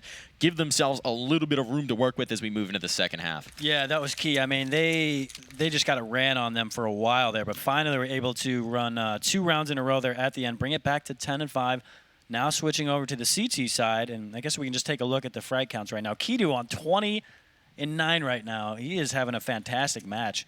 And you can see Searson on 16, Spidey on 12. Those are the guys above double digits on the side of Sprout. The flip side, finally, a few of these players have reached that number. You can see MBK, Apex, and ZywOo have hit those numbers above 10. So maybe they're starting to get a little activated here, Mike.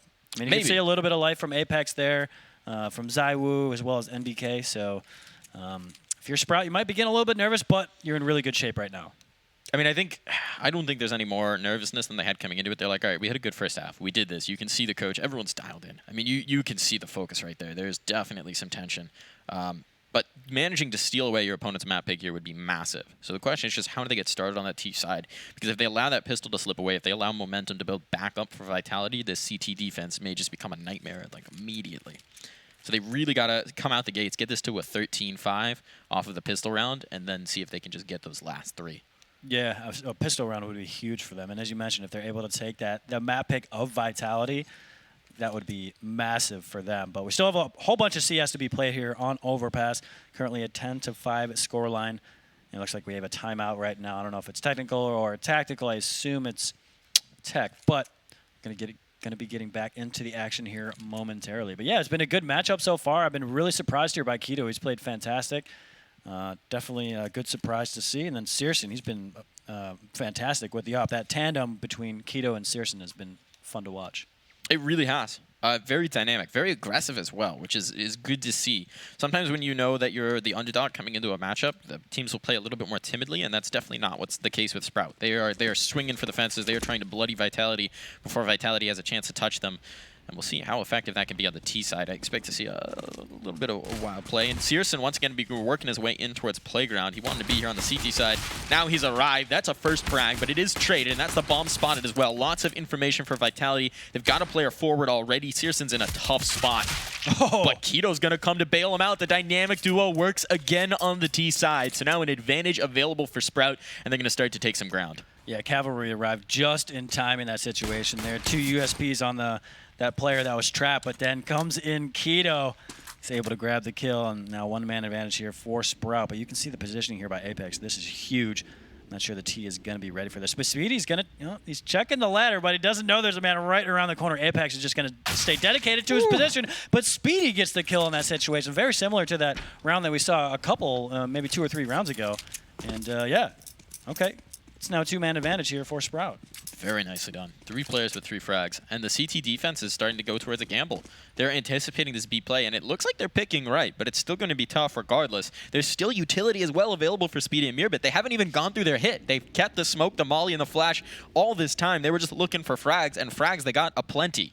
So now the utility is going to come in, and these 2 B-site players have to be perfect. Alex and RPK cannot miss shots. It's a little bit of damage done, but the chase is already on from short, and Alex is now dropped. Big kill. RPK hits the first, the second as well. He needs 4. Time. 18 seconds left. RPK might be able to hold on here. The bomb's out in the open. I don't think that really matters at this point. He's able to get the 3rd, but Spidey trades it out.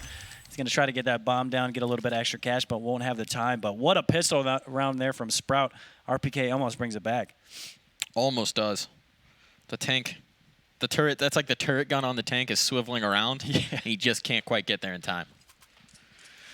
Close, though. Yeah, I mean, they have 1 man live through the round, but yeah, Sprout in really good shape here. You can see Keto going straight for that AK. He's not even going to be bothered about what everybody else is buying. He bought that immediately. He's ready to go.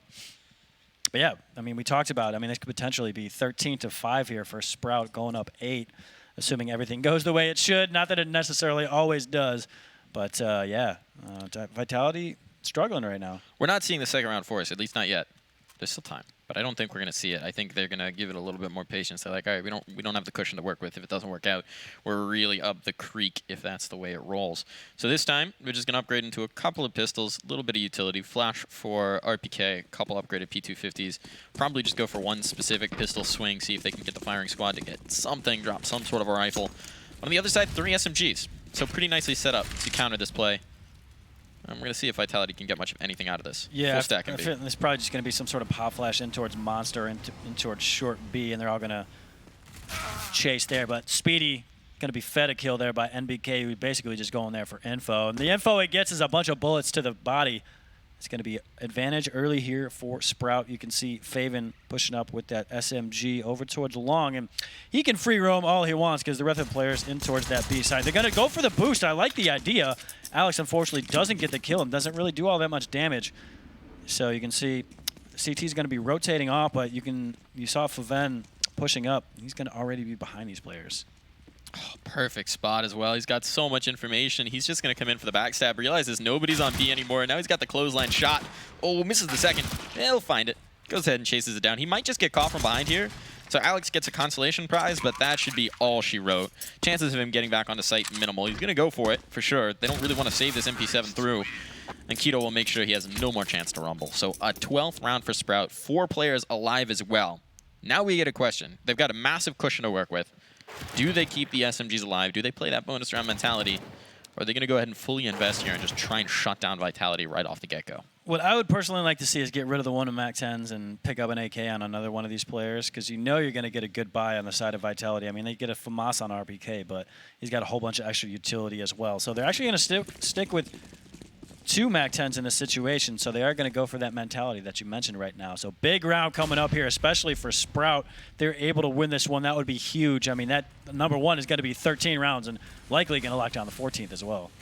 I don't hate this just because it seems like the fast pace has really been working out for Sprout. So now they're going to move forward once again. They've taken connector control, and you can see Vitality wants nothing to do with this. They're already all the way back on towards A. They are so far back. They want nothing to do with this aggressive play, and it's just going to be NVK sitting all the way back into bank as their only A presence. Fortunately, they know that the bomb has to rotate. I don't know whether they got an info spot that's informing this here, but there should be at least a little bit of information. It seems like they've called the bluff well. The rotation's here towards B, detecting no presence at A. Sprout makes the call that they're just going to fall back. Oh, that's nice. Zaiwu gets the first. He's looking for more as well. That's information gain at the very least that they're not going to rotate off, and Zaiwu is here, and he's hungry. That's a 3rd for Zaiwu. Looking to shut down this approach. He gets a 4th as well. It's all just Mirbit with a Mac 10, and RPK will end that potential dream. So it's going to be another round for Vitality just when they needed it, and most importantly, they keep all 5 alive. Yeah, beautiful play there. Zaiwu, number 1, comes up big and converts on those kills that he should have gotten. And the thing that really set that up and really kind of destroyed Sprout's opportunity to get that round was that flash coming in towards short B. That's exactly when Sprout was trying to set up those smokes for that B hit, but the flash comes over and Zaiwu pops up and just kind of runs straight through Sprout's offense and hit going in towards that side. So nice job there by Zaiwu. It's going to make it 12-6, and that'll help build up the confidence a little bit here, at least for Vitality, because their backs were against the wall, still up against it, but they're in a little bit better shape. They're going to send Sprout over towards upgraded pistols, and they got armor on Keto. That's about it. So finally, a little bit of mortality for Sprout. They've seemed, I mean, you'd imagine it flipped in your head, right? It seemed flawless so far for Sprout. Now we're going to see if they can get on with the Deagles. As I recall, they had some pretty big success with Keto on the Deagle previously. Zaiwu going to hit the first, though. And he is the Terminator here. MBK as the dynamic duo. They are just eliminating players. Keto gets the tag, and Speedy actually gets the frag elsewhere on the map. So bomb can be recovered. A little bit of damage done. Zaiwu potentially vulnerable, but this is still going to be tough to get through, and they really do need Keto with that 1 set of armor and the Deagle to do most of the work. Yeah, RPK in a pretty strong position here, unless he gets flushed out with some sort of molly, which isn't going to happen because Sprout doesn't have any. I don't think he's going to have any issue here. He actually has a support player here as well right next to him. And here we go. Mirbit had an opportunity to get that, but got hit it immediately. RPK punishes both of them. That's going to be another round here for Vitality. It's going to be 12-7, but the buy round should be coming up here for Sprout. You can see they're going to go immediately for 2 AKs, 1 on Faven, 1 on Keto. Get the SSG or the Krieg on Mirbit, and Speedy and Op is going to be on Searson. So might have a little bit of Op battle here between Zaiwu and Searson coming up. And now we see it in reverse, right? Searson definitely got the better of him in the first half, but the CT side is definitely advantageous for that AWP. So we're gonna see what they can find. And going forward, Searson looking to open things up. looking to be the can opener that his team needs, and right out into the open. RPK, that's a Molotov, not a smoke, just runs with his back turned. Maybe he thought that flash hit a little bit better than it did, but they are now taking control towards site, and this is very awkward indeed for the Vitality players. Apex is here in support, and this should be a strong spot, but there's tons of mollies raining onto his position, so he's got to relocate. Timing for Alex is beautiful, but he's lost all of his teammates in the meantime, and that just leaves it for MBK, who's coming in from the long flank to a bomb that's already going to be planted, and a round that's very much out of control. Oh, that could have gone completely differently. I mean, the perfect timing to push through that smoke, and he's able to grab 2, but then the rest of the players just fall apart on his side and leaves MBK all alone versus 3. And about a minute on the clock. It's going to be MBK. I don't know, is he going to try to work his magic here, or is he just going to go ahead and save? He picks up that AK. It doesn't look like he's very interested in doing much here. I think he has an opportunity to pick up the AWP, so he does grab that, but you can see Speedy already on the way. And I think this is going to be an AWP gifted to Speedy. Yeah, it's like that's for the delivery, and it's going to be around there for Sprout. I think Speedy was in the back of connector that entire time as well. He was just waiting for the rotation. Deliver me my AWP, sir. Served on a silver platter. Yeah. Very nicely done. So Sprout now take 13, and that was Vitality got what they needed for a little bit. But the problem is the rope that they've left themselves from that first half is just so short. It's so short, and they're running out of it. So now Sprite have the momentum back. We'll see if they can grow into it. I mean, you look at the money on the side of Vitality. I mean, they have a decent amount, but Alex on 3,950, ZywOo on 2,800. Their money's all over the place at this point. So I imagine, you know, this is a tough decision here. RPK can drop if he wants to. He's going to go for that AWP, and it will be dropped over to ZywOo. So I think this is full commitment right here. MBK has the money to buy, Alex as well. So this is do or die, I feel like, in this situation. I mean, this is potentially the 14th round here for Sprout. And then if you dump all your money in this round, you're not going to have anything left over in the next. And that's definitely back up against the wall. They're looking to fight and get their way out of it. So 13-7, big round coming up here for Vitality. Can they convert, or will Sprout be in full control of this first map here of this best of 3? It's basically either win this or compete for overtime, and even then they're going to be hampered. So this is so very tough, and Searson's already looking to find that opener. Oh, he's going fast, yeah. He might have this on the Barrels player. That's a big missed shot, though. That allows them to get back in, and RPK shuts the door behind him. No chance to get back through. MBK now patrolling in towards connector should be the next point of contact with that big XM, but he can't stand strong, and that's allowed some pressure to be released here. That's like the valve is undone, and Sprout can find a little bit of space. Yeah, that was a big kill getting that auto down in towards connector. But RPK, nice opening there with a double. So it's going to be 4v3 man advantage here for Vitality. So they're in good shape. And you can see Sprout hasn't really decided what they want to do just yet. They want to get a little bit more map control, a little bit more information as the bomb is still in towards spawn. They're going to send Speedy off over towards that long area. They have one guy in towards short B and then one patrolling, watching for that monster push. But Speedy has a whole bunch of map control right now, but not really getting too much information other than there's no people over towards long. So CTs, they have a guy in towards short A, and that's Apex basically playing by himself at this point. Pushed out by that smoke. And, yeah, 30 seconds on the clock here. They're reacting to it, though. They're hedging people back. ZywOo is now left the site, and it's a very passive hold on towards B. There's still smokes available as well for Keto and Mirbit to make this happen. They're buying this. They're buying it. They're buying it hard. 15 seconds on the clock, though. Sprout have to go, but here comes the CTs coming in the area. Alex from above grabs one. 2 players left here for Sprout. They're going to try and get that bomb down. ZywOo going to push up with that USP. Can they deny it? No, the bomb's going to go down. A nice response there by Speedy. Keto can't get off in time. That's going to leave Alex and RPK left, and that's going to be round 4 Vitality. And it's going to be 13-8, Mike.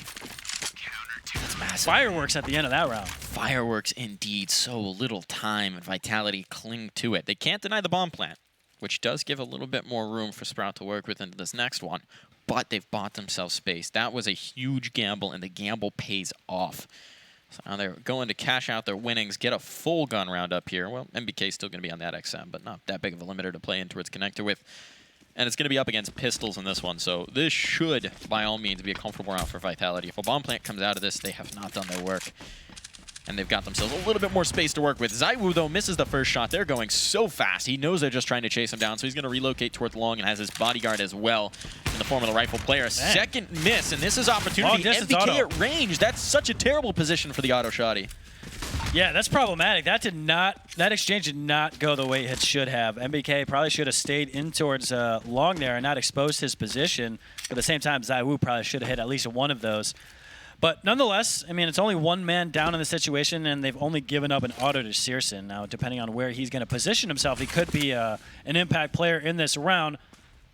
But it's going to slow down significantly after that initial exchange. Now this is interesting. I think what we're going to see here is a little bit of presence made towards B to hopefully draw off, while these 3 players in towards the bathrooms just are patient. Just wait, and then see if they can pop around, swing, and overwhelm whoever's left on A and make it happen.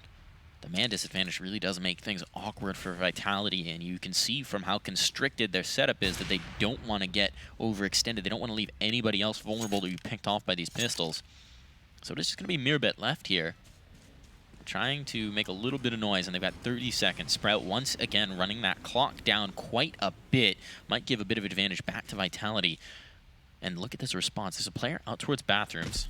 And Apex, if he keeps going, he might find a lot of information, but that might not be the information that they really need. Yeah, you can see Mirbet pushing in right now. So Alex will get the information, get the kill, but the hit on towards A will begin. ZywOo going to get flashed off his position. He can't really repeat that in the situation, but he doesn't need to if he's going to hit it through the wall like that. Beautiful work. He goes in for more. He's going to be able to grab a double. Apex adds one. Alex does the honors on the last one, and that's going to be 13-9. Nice quick work there towards the end, and ZywOo with a little bit of style as well. That's fine if you're Sprout, though. That's fine. Obviously, you'd like to do more damage, but getting the bomb plant is massive there. You can see how much money they've got available. They're going to have the op for sure. They've got the utility they want as well. And now they just need a few more good rounds, and they'll close this out. Oh, look at this replay right here. Right through the wall. Why not, ZywOo? That is dirty. And he's like, you know what? I don't even need this op anymore. I'm going to take out the USP, take that one, and then easy peasy for the rest of the round. Using echolocation. Yeah, that was beautiful work. I love it. So Vitality one away from double digits, Mike. Going to be 13-9. Still double op setup in play, but the buy coming out here from Sprout. It's going to be the early connector play. We saw this work out at least one round beautifully for Sprout. Now they're trying it in reverse, and it's going to be ZywOo taking the peak with the big AWP. And now locking down the angle. He has just as much success, shutting down Keto early. That's a big kill to find. There's space available towards A, but now ZywOo's on the steps, and he's lurking out, and he's found it, popping up and hitting the shot as well. ZywOo is here, folks. He has woken up, and he's ready to frag. And now, Sprout, 2 down, 40 seconds into the round. What's the response? Yeah, that's a tough pill to swallow, that's for sure. So it looks like the adjustment they're going to make is going over towards that B side. They're going to have Speedy going in. MBK jumping for information. Might be able to spot out Speedy here momentarily, but it just depends on what Speedy does in the situation. Does he go into an exposed position to where MBK can spot him out? Oh, he almost hits that shot just a little bit off. So information has been gained here for Vitality, and I think Mirbek's going to go and dry in this situation. Here we go, Mike. This is awkward. They might let the op of Searson try and open it up, but look at the flank coming from Connector. They've got to hit this now.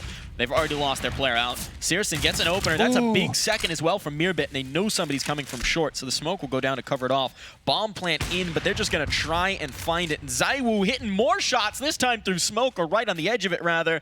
That leaves Mirbet with 20 seconds to go. Everybody on site looking his direction, and no security. He does get ZywOo, but Alex immediately shuts him down. Yeah, I thought it was going to be problematic for a second, but then I noticed the positioning there for Alex. So 10 rounds here for Vitality. They're coming back, Mike.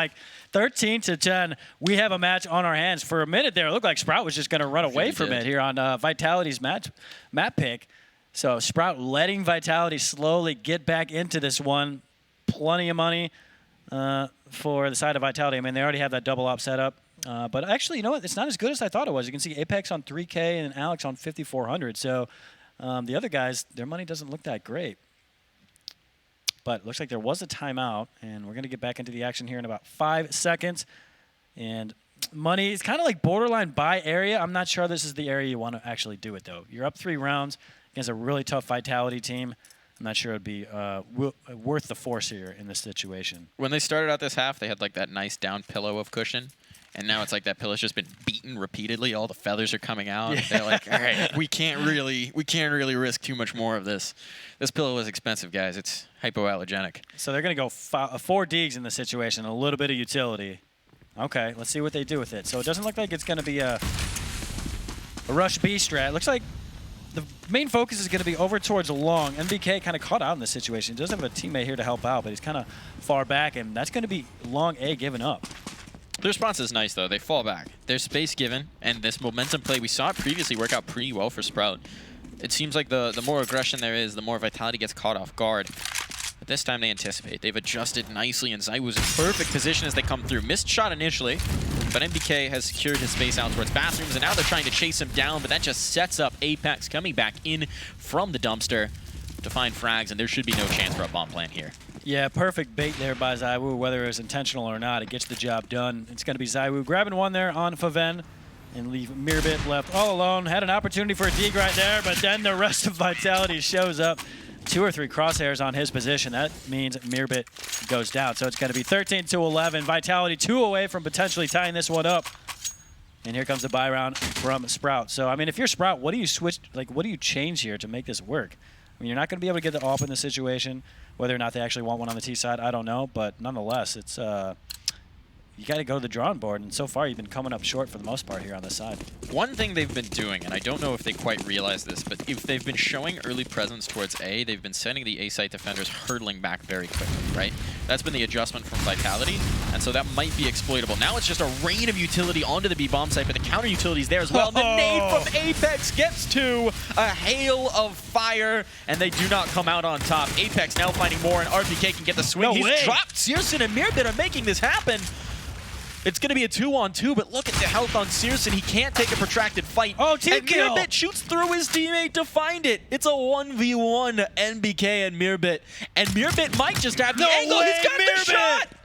A 14th round for Sprout off the back of a fade-away Krieg shot that NBK walked into. Oh my God, Mirbit just came up huge. He really made up for team killing in that situation. Sometimes you got to offer a blood sacrifice, Mitch. Oh, I mean, it might have been in the situation where he had to shoot that. Otherwise, they were both going to go down. Ends up working out for him. So if you're Mirbit, you're like, I can't believe I just killed my teammate. Please let me clutch this out. And he made it work. Sprout now 1 away from map point, 2 away from GG. And if you're Vitality, that is a tough one.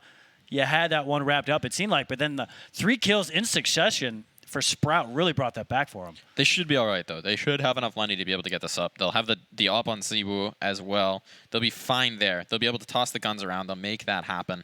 But that is a backbreaker. This is really the potential, right? That's like they've been climbing up this massive cliff the whole time, and they just had a hand slip. And this round is where they've got to pull themselves back up. They got to grip. Otherwise, the second hand slips and it's done. It's over. They're going to be invested into this. They're going to be fully into it. They don't have a racked up loss bonus, right? They certainly don't. So this is where it's gonna happen. And if it doesn't happen here, if they don't claim this round, if Sprout manages to get another notch on that totem pole, this is just all coming apart. What a wild round from team kills to coming in and clutching it out, and Sprout really, really came up big for themselves right there. But we're gonna get back into the action. 26th round coming up. And you see Sprout actually doesn't have a great buy in this situation. They have 2 umps on these guys. And I mean, they invested all of their money. So don't get the ideal buy, but they're still in good shape. NBK going to be back on that auto. You can see he's going to be posted in towards connector. I mean, that's as good a position as you can think of for a gun like that. Close quarters, and you're going to be tagged up with ZywOo in this situation. So you're in good shape. It's interesting as well. Keto has 1250 in reserve. A little unusual that he goes to the UMP, but I guess really not a fan of Galil and wanted the utility. So we're going to see what they can find here. ZywOo is in a perfect spot, has the first, Speedy down immediately. And that's a big way to start off. That is just one of the UMPs, so it's not a catastrophe if you're Sprout. But as we've seen, when they don't get that initial pick, this gets a lot tougher for them to get on towards a site. Mirbit might be working his way into connector just in time, but you can see there's a player just waiting for him. That's NBK with the XM as well. Here's going to be the peak. Smoke shuts him down. He's going to go through it. Does NBK anticipate? Is he going to get it? Mirbit, oh, he got a little nervous about pushing through, but there's a little bit of action going on towards A. 2 kills going to go in the favor of Vitality. That's a double for Apex. It's going to leave Mirbit all alone. So he had an opportunity had he pushed through that smoke to get NBK, but thought better of it, and he's going to be left all alone. And right now, Vitality have 5 players living as well, which is huge for them. Build up that money to get back into this. Grab back onto that cliff, Mitch. They've got themselves another lifeline. It's been close, but they're doing the work when it needs to happen. And so this round is over. I mean, time's just going to run out. Mirbit's going to sit on what he's got. It's going to send the economy a little bit helter-skelter here. We might see a force buy as a result of it. And Sprout, they're running out of room. They're running out of cushion. They did so well in that first half. And it's just all been skittering out of control since then. This is a completely different map now. Sprout just started off so well, but they've really let Vitality get back into this one, especially after such a good round from Sprout in the last one. They were able to bring it back in pretty fancy fashion, but Vitality able to grab it. Now 2 away from tying this one up. Their money's good. The flip side for Sprout, yeah, they're in tough shape. I mean, they have Mirbit, who was able to save that SSG or the Krieg, along with some armor and a flash, but that's all they really have going for them right now. So it looks like we have a timeout. We're going to talk a little bit about this one, figure out what they want to do exactly here. You know, think about maybe, you know, what has had success up to this point. It hasn't been a ton, but maybe work off a couple of those ideas and try to get this 15th round. All pensive here. What's the response? So the fast B hit was the one that got them the round, but it was just by the hair of their chinny chin chins, right? Yeah, that was a sloppy one. Really, really sloppy. But the fast hits. Yeah, I mean, they really did change up the pace on that one, and they did win it. So maybe, you know, they go for that again, but you can see the buy not great. That's interesting here. They are going towards B. They are. They're going to go for this fast hit. They don't have the utility behind it this time, though. This is going to be tough. They're going to be hoping for Mirbit's Krieg to open things up, to start things off. But really, if he doesn't have the success, it's going to be tough sledding for the rest of the team to get back through. And they've already lost a player. That's Speedy down on the flank, and the Krieg can have no effect. Molly goes down late. That bomb is locked off. There's not even a hope of a chance in this round. Vitality just shut it down, confirmed that they're going to have the round, and now they're on to 13. And that's big as well, because since Mirbit died after the timer, he's limited into this next one. This buy's not going to be great for Sprout, and we might just have a tied-up game. Yeah, we've got a match on our hands, Mike, here. First map of this whole event so far, and it's been a good one up to this point. One away from potentially being tied up. Are we going 30 rounds? Will Sprout be able to get map point? We're about to find out. Up on Searson once again. You love to see it. Let's see what Sprout is going to do in this situation. They've gone fast B a couple times. It's not going to happen this round. As you can see, they're going to send out Faven over towards that long area, but you can see ZywOo is ready and waiting with that op. I think he might about to be fed in this situation. Might have an opportunity. There's a player right around the corner. They're grouping up as well. We've seen him miss shots from this position before, but this time he should have all of the time in the world. Should be a flash coming over. Are they going to jump it? Oh, what a bait! ZywOo down! That's a massive kill to find. Now it's MBK who's insecure in his position. He's got support coming in, but it may not be quick enough. There's the flash, but he's got the shot, and he can lurk back in. Apex now set up for the Wombo combo, the 1-2 punch, and there's the punch. It's actually a nade to find the kill. And Sprout, it looked so good for them, but the door has just been slammed in their face. That was a beautiful immediate response to that bait on taking down ZywOo. And Apex and MBK doing a good job working together. But it looks like Sprout wants to stick to this long A position. And the one thing I liked was that MBK gets that initial kill and then he falls back. He knows there's more people around that corner, but he doesn't get greedy. Enables his teammate to come in and help out. So, MBK still in the area, going to give away his position. Searson can't really do too much with his off, but there we go. MBK able to grab one, make it a double for MBK. 2 huge kills. That's going to leave Mirbit left all alone, and Vitality are back in this, Mike. The Kingmaker may have just found his crown. He's looking for it. Mirbit has the shot, though. He silenced him at the very least, but time is of the essence. 15 seconds and the bomb's still down. Apex may have just found it. He's going to hear all of this information as well. It's just going to be a save from Mirbit. He's getting out of here once again. He's just going to try and stay alive, and they may not even allow him to. 6 seconds, he's around the corner. They're hot on his heels. If he dies after this timer, it's a catastrophe. He's got the AWP, though, and he's going to go ahead and duck away. Oh. So they've at least got the op to work with in this next round, but that's about all you can say. It's 14-14, all tied up. Vitality looking like a monster returned now on Overpass. Yeah, we're going the full 30, boys and girls. Sprout have let Vitality get back into this one. That is a problem if you're on their side, but we're going to get back into it. 29th round coming in. Searson will hold that up, and he's been one of the most impressive players on the side of Sprout up to this point. Can he continue with that magic here, or is this going to be Vitality taking the 15th round? Going to peek in towards Connector, but MBK, who's been in this position a lot, isn't anywhere to be seen, as he is going to stick towards short A right now as he's kind of teamed up here with ZywOo. Much slower from Sprout. Much more patient. And we're not seeing the aggressive play from Vitality either. They don't have forward positioning towards long or bathrooms. Searson once again being trusted to open this up. They've just got the 1 AWP, so he's certainly got to do the heavy lifting. But Alex with the double up setup is looking for it. They tried for the jump over again. This time it's the pistol who finds a kill instead, as RPK gets a little bit too bold. And that's a rifle that's probably retrievable as well. They're going to pick it up now. It was out the monster tunnel. That's a gift. Wrapped, packaged, sent, and sealed. Courtesy of Vitality right into the lap of Sprout. Yeah, and that was all about timing as well. I mean, Alex was in the right position, watching just on top of that barrel, but right when he adjusted his crosshair, that's when they came around the corner, and then RPK was assuming there was at least going to be a little bit of coverage fire. Clearly didn't come in. That means RPK goes down. NBK going to take some action over towards Short A. Nice trade there. Perfect setup. NBK has been taken down. That should be a rifle picked up for Sprout, so it's going to be one-man advantage here for Sprout. 30 seconds on the clock. Can Vitality shut this down, or Sprout going to be on 15? It's going to be all on Alex.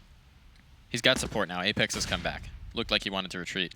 And that's full commitment there by Apex as well. Oh, there's the shadow spotted. There's the shot. Alex, patient, doesn't get baited into an early play, but he can't get the second. Apex is here to support, though, and he is knocking bodies and dropping the bomb. Problem is, he's overextended. The time, they've got to get back to the bomb, and ZywOo's just waiting for this attempted plant. I think they have just enough time behind the pillar. Oh, it's there. But there was no time to spare. Maybe a second, and now it's a 1v1, and ZywOo has it! That's 15 rounds for Vitality. Map point secured. They've completed the comeback to try and take their map pick. Only one more needed now. Wow, what a dirty flick there. I thought he was dead to rights. He was watching the default site where the bomb is normally planted, but clearly, obviously, planted on the left side. And somehow he hits that shot, and Vitality are on their 15th round. That is huge for them. They were down so big. And it's now 15-14. Vitality could get their map pick. And look at the replay. That was just dirty. Sprout have pushed them to the absolute limit, but it seems like Vitality may have just done enough work to bail themselves out. There will be another big round. Sprout now trying to bring us to overtime. And after how fantastic they were in the first half, to see it slip away like this would be devastating. Oh. Still, we will be going to Mirage, which is their map pick next. So regardless of what happens here, there is a lot more action to happen. But they're going to be looking to get it started early, and ZywOo flashed out, nearly had the first shot. He's going to go ahead and miss it. Falls away, and we're seeing again that after they take that initial pick, they fall pretty far back towards the site. This time it's pretty much just ZywOo. Now Apex coming into support to hold on to the site as NBK has been forced in towards the connector to bail away. Yeah, you can see they have full control of bathrooms, or at least towards the long area. So they're going to bypass that long-distance battle that they've been taking for the most part and sneak a couple guys in towards that long bathroom area. You can see ZywOo ready and waiting, although right now he's teamed up with NBK watching short, but he can get over towards long pretty quickly should he be needed. And now Sprout inching forward here, about a minute on the clock. Still plenty of time to work with here, but a lot on the line. Vitality one away from taking his map. Sprout need to win this one to get it into overtime. And it's so tense right now on that server. There's still plenty of time to go here, but we're about to see fireworks here in a minute. The counter utility is immediate. That molly may be a little unnecessary, but now ZywOo close up. He's flashed, he's blinded, he's shot down. But NBK playing with the edge of the smoke finds one, but can't escape. This is a catastrophe. Vitality falling apart here. They just needed one more, but it's looking like that's just too hard to find as Sprout are now growing another leaf. They're looking to take this to move us into overtime here on Overpass, and it's Alex and RPK to try and make that an impossibility. First shot for Alex is good, but now they know his position. Searson, though, misses the shot, and Alex will not do the same. Smoke's going to go down to cover off the defuse, and Keto now has to guard this, but they're over on top. They're anticipating his play, and Alex has the first. He's been lights out with his AWP, but Keto has it. 15-15, folks. We're going to overtime. It's not done yet. Sprout, they want more. Oh, wow. Alex came up so big there, but Sprout are still able to make it happen. We're going to OT, baby. Somehow Sprout bring that one back. I thought Alex had that round. That was nice job. I like the idea with the boost, but it's going to be 15-15. Sprout are back in it. They started off so well, and then just Vitality just started to run round after them, and able to sneak it back just in time before giving up that map. What a way to kick off this land, Mitch. Yeah, what absolutely. a way to get started here in Dallas. I mean, look, it's hot outside, and we're bringing the heat in the server right now. July in Texas is no joke. It is going to be overtime. First point of overtime, and NBK has a lot of players coming towards him in the connector, but Amali is going to at least buy him a little bit of space. And Alex, once again, really strong form in the last round with that AWP, gets aggressive and gets the first pick. So NBK posted up in towards connector. There's a whole bunch of players right around this corner right now. And the timing, again, I feel like he's had some tough timing today. But he is able to make the adjustment, grabs one. He's going to go for more, but Keto makes him pay. But The exchange will go in the favor of Vitality. As you can see, Keto's lit up, and Speedy and Faven are already down. So technically a one-man advantage here for Vitality, but Keto's on that 3 HP, so he's kind of limping his way here in the rest of this map round. So now they just fall back. They fall into the buddy system. Vitality fade in towards the site. They're actually getting a little bit aggressive back towards the bathrooms, and it looks like Zaiwu wants to go into support. He's going to hang out and watch the long position, allow Apex to work a little bit of magic over towards the bathrooms on A. Instead, the hit from Sprout looks like it does want to fade towards B. That's going to be Alex and RPK to hold on, and Alex has been really strong these last couple of rounds with that big AWP. They haven't really been able to get past him, at least not without massive human cost. Looks like they're going to try once again. RPK with the re-smoke. That's perfect timing. If they go through it, they're stunned. The time is getting low. Apex has found the flank as well. They're forced into this issue. They have to take the fight, and the swing is here from RPK. It's just going to be Searson who's got it all to do in 15 seconds in which to do it. He's looking for the first to try and just secure a bomb plant, but their CT's messing all over the site, and he's just never going to have a chance. Yeah, and Alex was having a really tough map up until these last few rounds, but he's really starting to show up. I mean, as you see in his scoreline, we've seen him get a whole bunch of kills in the last few rounds, and he's only at 17 and 21, so tough start, but showing up when it's needed, Mike. He's like, all right, I was calling for a little while, but now it seems like you guys can't do the frag. Yeah, I'm taking it on my let's own go, hands. guys. Yeah, absolutely. But I mean, taking a look at the scoreline, everybody's above 20 kills on the side of Vitality. Zaiwu, as you can imagine, leading the way on 27. Flip side, Keto started off really well. He's above the 30 bomb. He's on 31. So he's doing his best to help these guys out, but right now down one round here against Vitality and OT. They need a little bit more. He's going to be looking for an opener, and Zaiwu, this is actually a really dangerous spot. Faven has the first. He's looking for a second as well. Doesn't quite realize, I don't think, but that fall will confirm it for him. He gets domed, but that's not enough. Zaiwu now has to take a seat and watch the rest of this round because it's looking good for Sprout. They've done the work to open up the site, and now Mirbit is finding the weak underbelly as both defenders have rotated out of B, and he's going to realize rapidly there's no one here to play. Yeah, a ton of info coming in here from Mirbit. Alex is on the way. Clearly some sort of suspicion that something's going on in towards that B site, but Mirbit's in an advanced position. RPK going to be waiting for some sort of push, but Alex somehow hits that shot. I want to see that from his POV. That was dirty. If you're Mirbit, you're upset about that. He looks away for a second, and in that second, Alex just comes flying around with the AWP. This man has found a new gear here in overtime, a second gear that they just have not seen yet. Molly goes down, but it may be just a little bit too late as it allows Keto to slip through. Problem is it segments him off from the bomb carrier, and while he'll be able to take an advanced position, that'll allow time for the rotation to follow. Here comes Keto trying to get aggressive here, get that initial kill, open up the site, but not going to happen. Alex has shown up, make it a double for him. He's coming up big, so Speedy left alone versus 2. 25 seconds left on the clock. He's not going to have an issue planting this bomb, but the retake is when the problems will start happening. He spotted out one towards upper. That's a big kill. Now it's 1v1. Alex, who's been playing lights out these last few rounds, has to show up again. Speedy clearly doesn't know he's coming up that left side. He's watching towards default, but Alex is going to hit the shot, and that's going to be a round for Vitality. That's a 4K to bail them out of what was looking like a disastrous round. Vitality take it in their hands. Alex just ridiculous now in overtime with that AWP. I mean, has he switched seats with Zaiwu or something? I don't know. Switch spots? This is pretty wild out from Alex. Rare form, and they really needed it.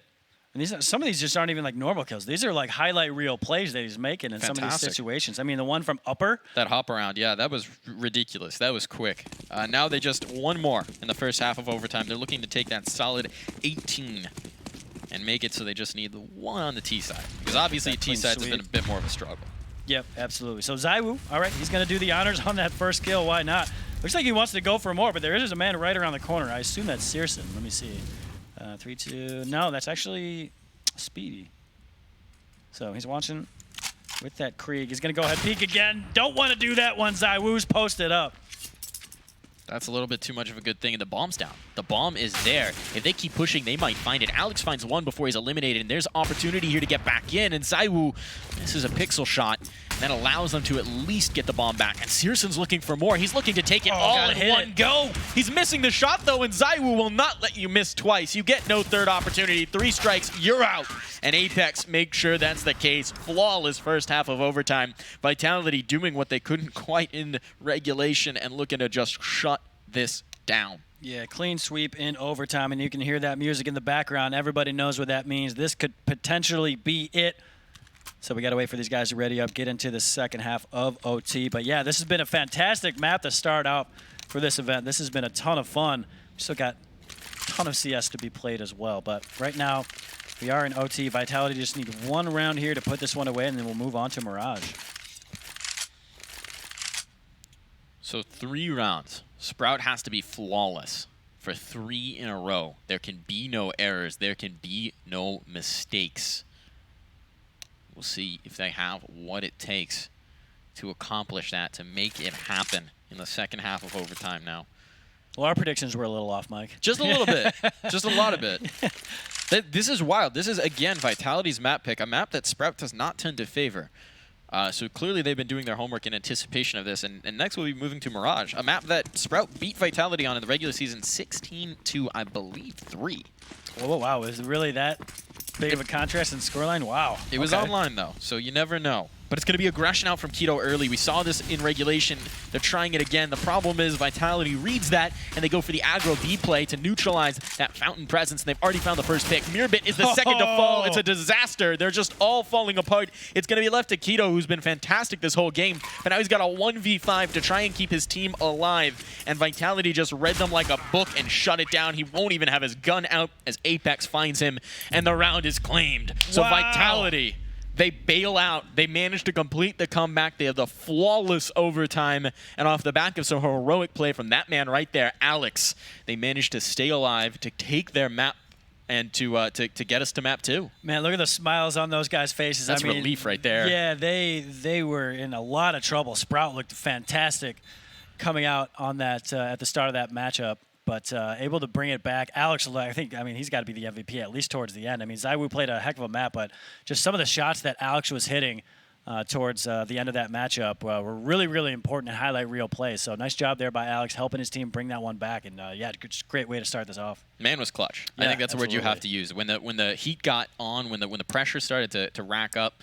he really found second form, found a second gear, and made it happen. So we are now going to be headed to Mirage. Admittedly, that was Vitality's map pick. So considering everything, Sprout did a fantastic job of competing on Overpass. So now we're going to be moving to Mirage, more comfortable territory for them, and a team that both these teams have matched up on before. We'll see what's going to happen there. We'll be back in a flash. You're watching the ESEA Mountain Dew League EU Finals, and we'll be back soon.